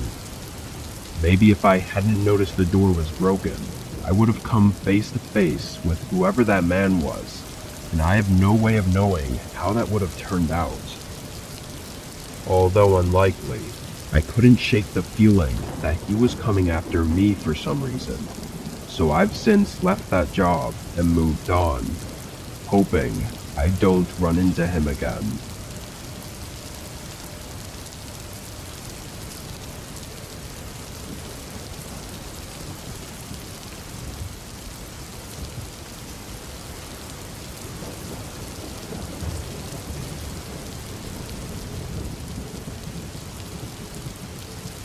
I'm a receptionist at a popular hotel chain in the US. For the better part of a year, I'd been working overnights. This night, I was doing my usual shift of 11 p.m. to 7 a.m. It was pouring outside, so I wasn't expecting any walk-ins, and on the schedule, it didn't show any bookings starting tonight. On nights like these, my job is to just stay awake and take phone calls, or help current customers with any room services or checkouts. We had a coffee machine in the hotel lobby, so I had a cup of coffee next to me as I tried to stay awake. Even having been on overnights for a while now, I still had trouble with getting tired on my shifts. The rain outside made me even more tired as well. But at 1 a.m., a phone call came in. I answered, and before I could even speak, a man quickly asked if we were still accepting walk-ins. Their voice was very muffled though, and there was a background sound that was really loud. "Yeah, we have rooms available for walk-ins tonight," I said. They responded, but I couldn't make out what they were saying. As I asked if they could repeat themselves, I looked up from the desk and saw a small light glowing outside. It was from a phone, as someone was holding it up to their ear, standing almost right up against the front window in the pouring rain. Knowing it had to be the man I was talking to, I was about to wave to them, but something about this made me feel uneasy, so I decided to pretend like I didn't see him. A moment later though, he ended the phone call. I saw the lights turn off outside and the outline of the man moving toward the entrance. The doors opened and the man walked through the hotel lobby, dragging water across the floor. He came up to the counter and bluntly asked for a room. He was fully soaked and had water dripping from his hair, yet his face showed nothing but exhaustion. I don't know if I'd ever seen someone look so sleep-deprived. I said okay and found him a room, then asked how he'd like to pay for it. He slowly reached into his pocket and pulled out a debit card, then handed it to me. I swiped it, but it declined. I looked up at him, only to see he was staring at me. It didn't go through. Do you have another card to try?" The man didn't respond, holding his stare and not moving aside from a few blinks. As the seconds kept on without any reaction, I grew more and more uneasy. I looked down and put the card on the desk, sliding it back to him, but he didn't even look at it. He turned and started walking away from the desk and toward the hallway with the rooms.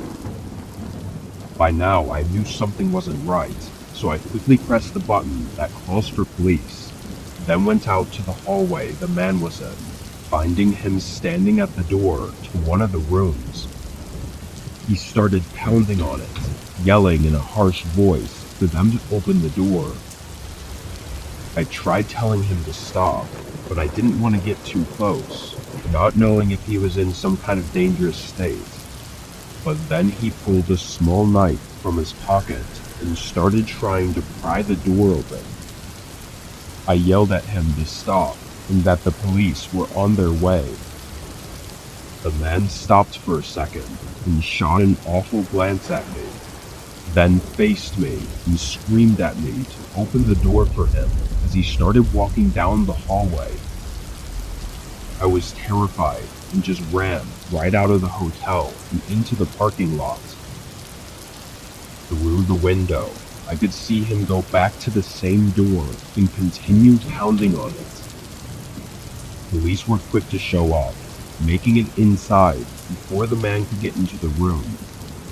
Somehow they got him to drop the knife and locked him up in their car.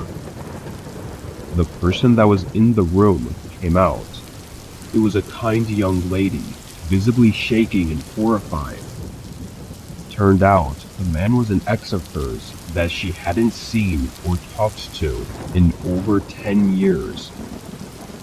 How he got the information on where she was staying and even what room she was in, nobody seems to know.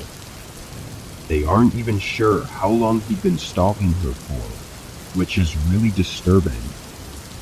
But what he would have done had he gotten in is likely even more disturbing.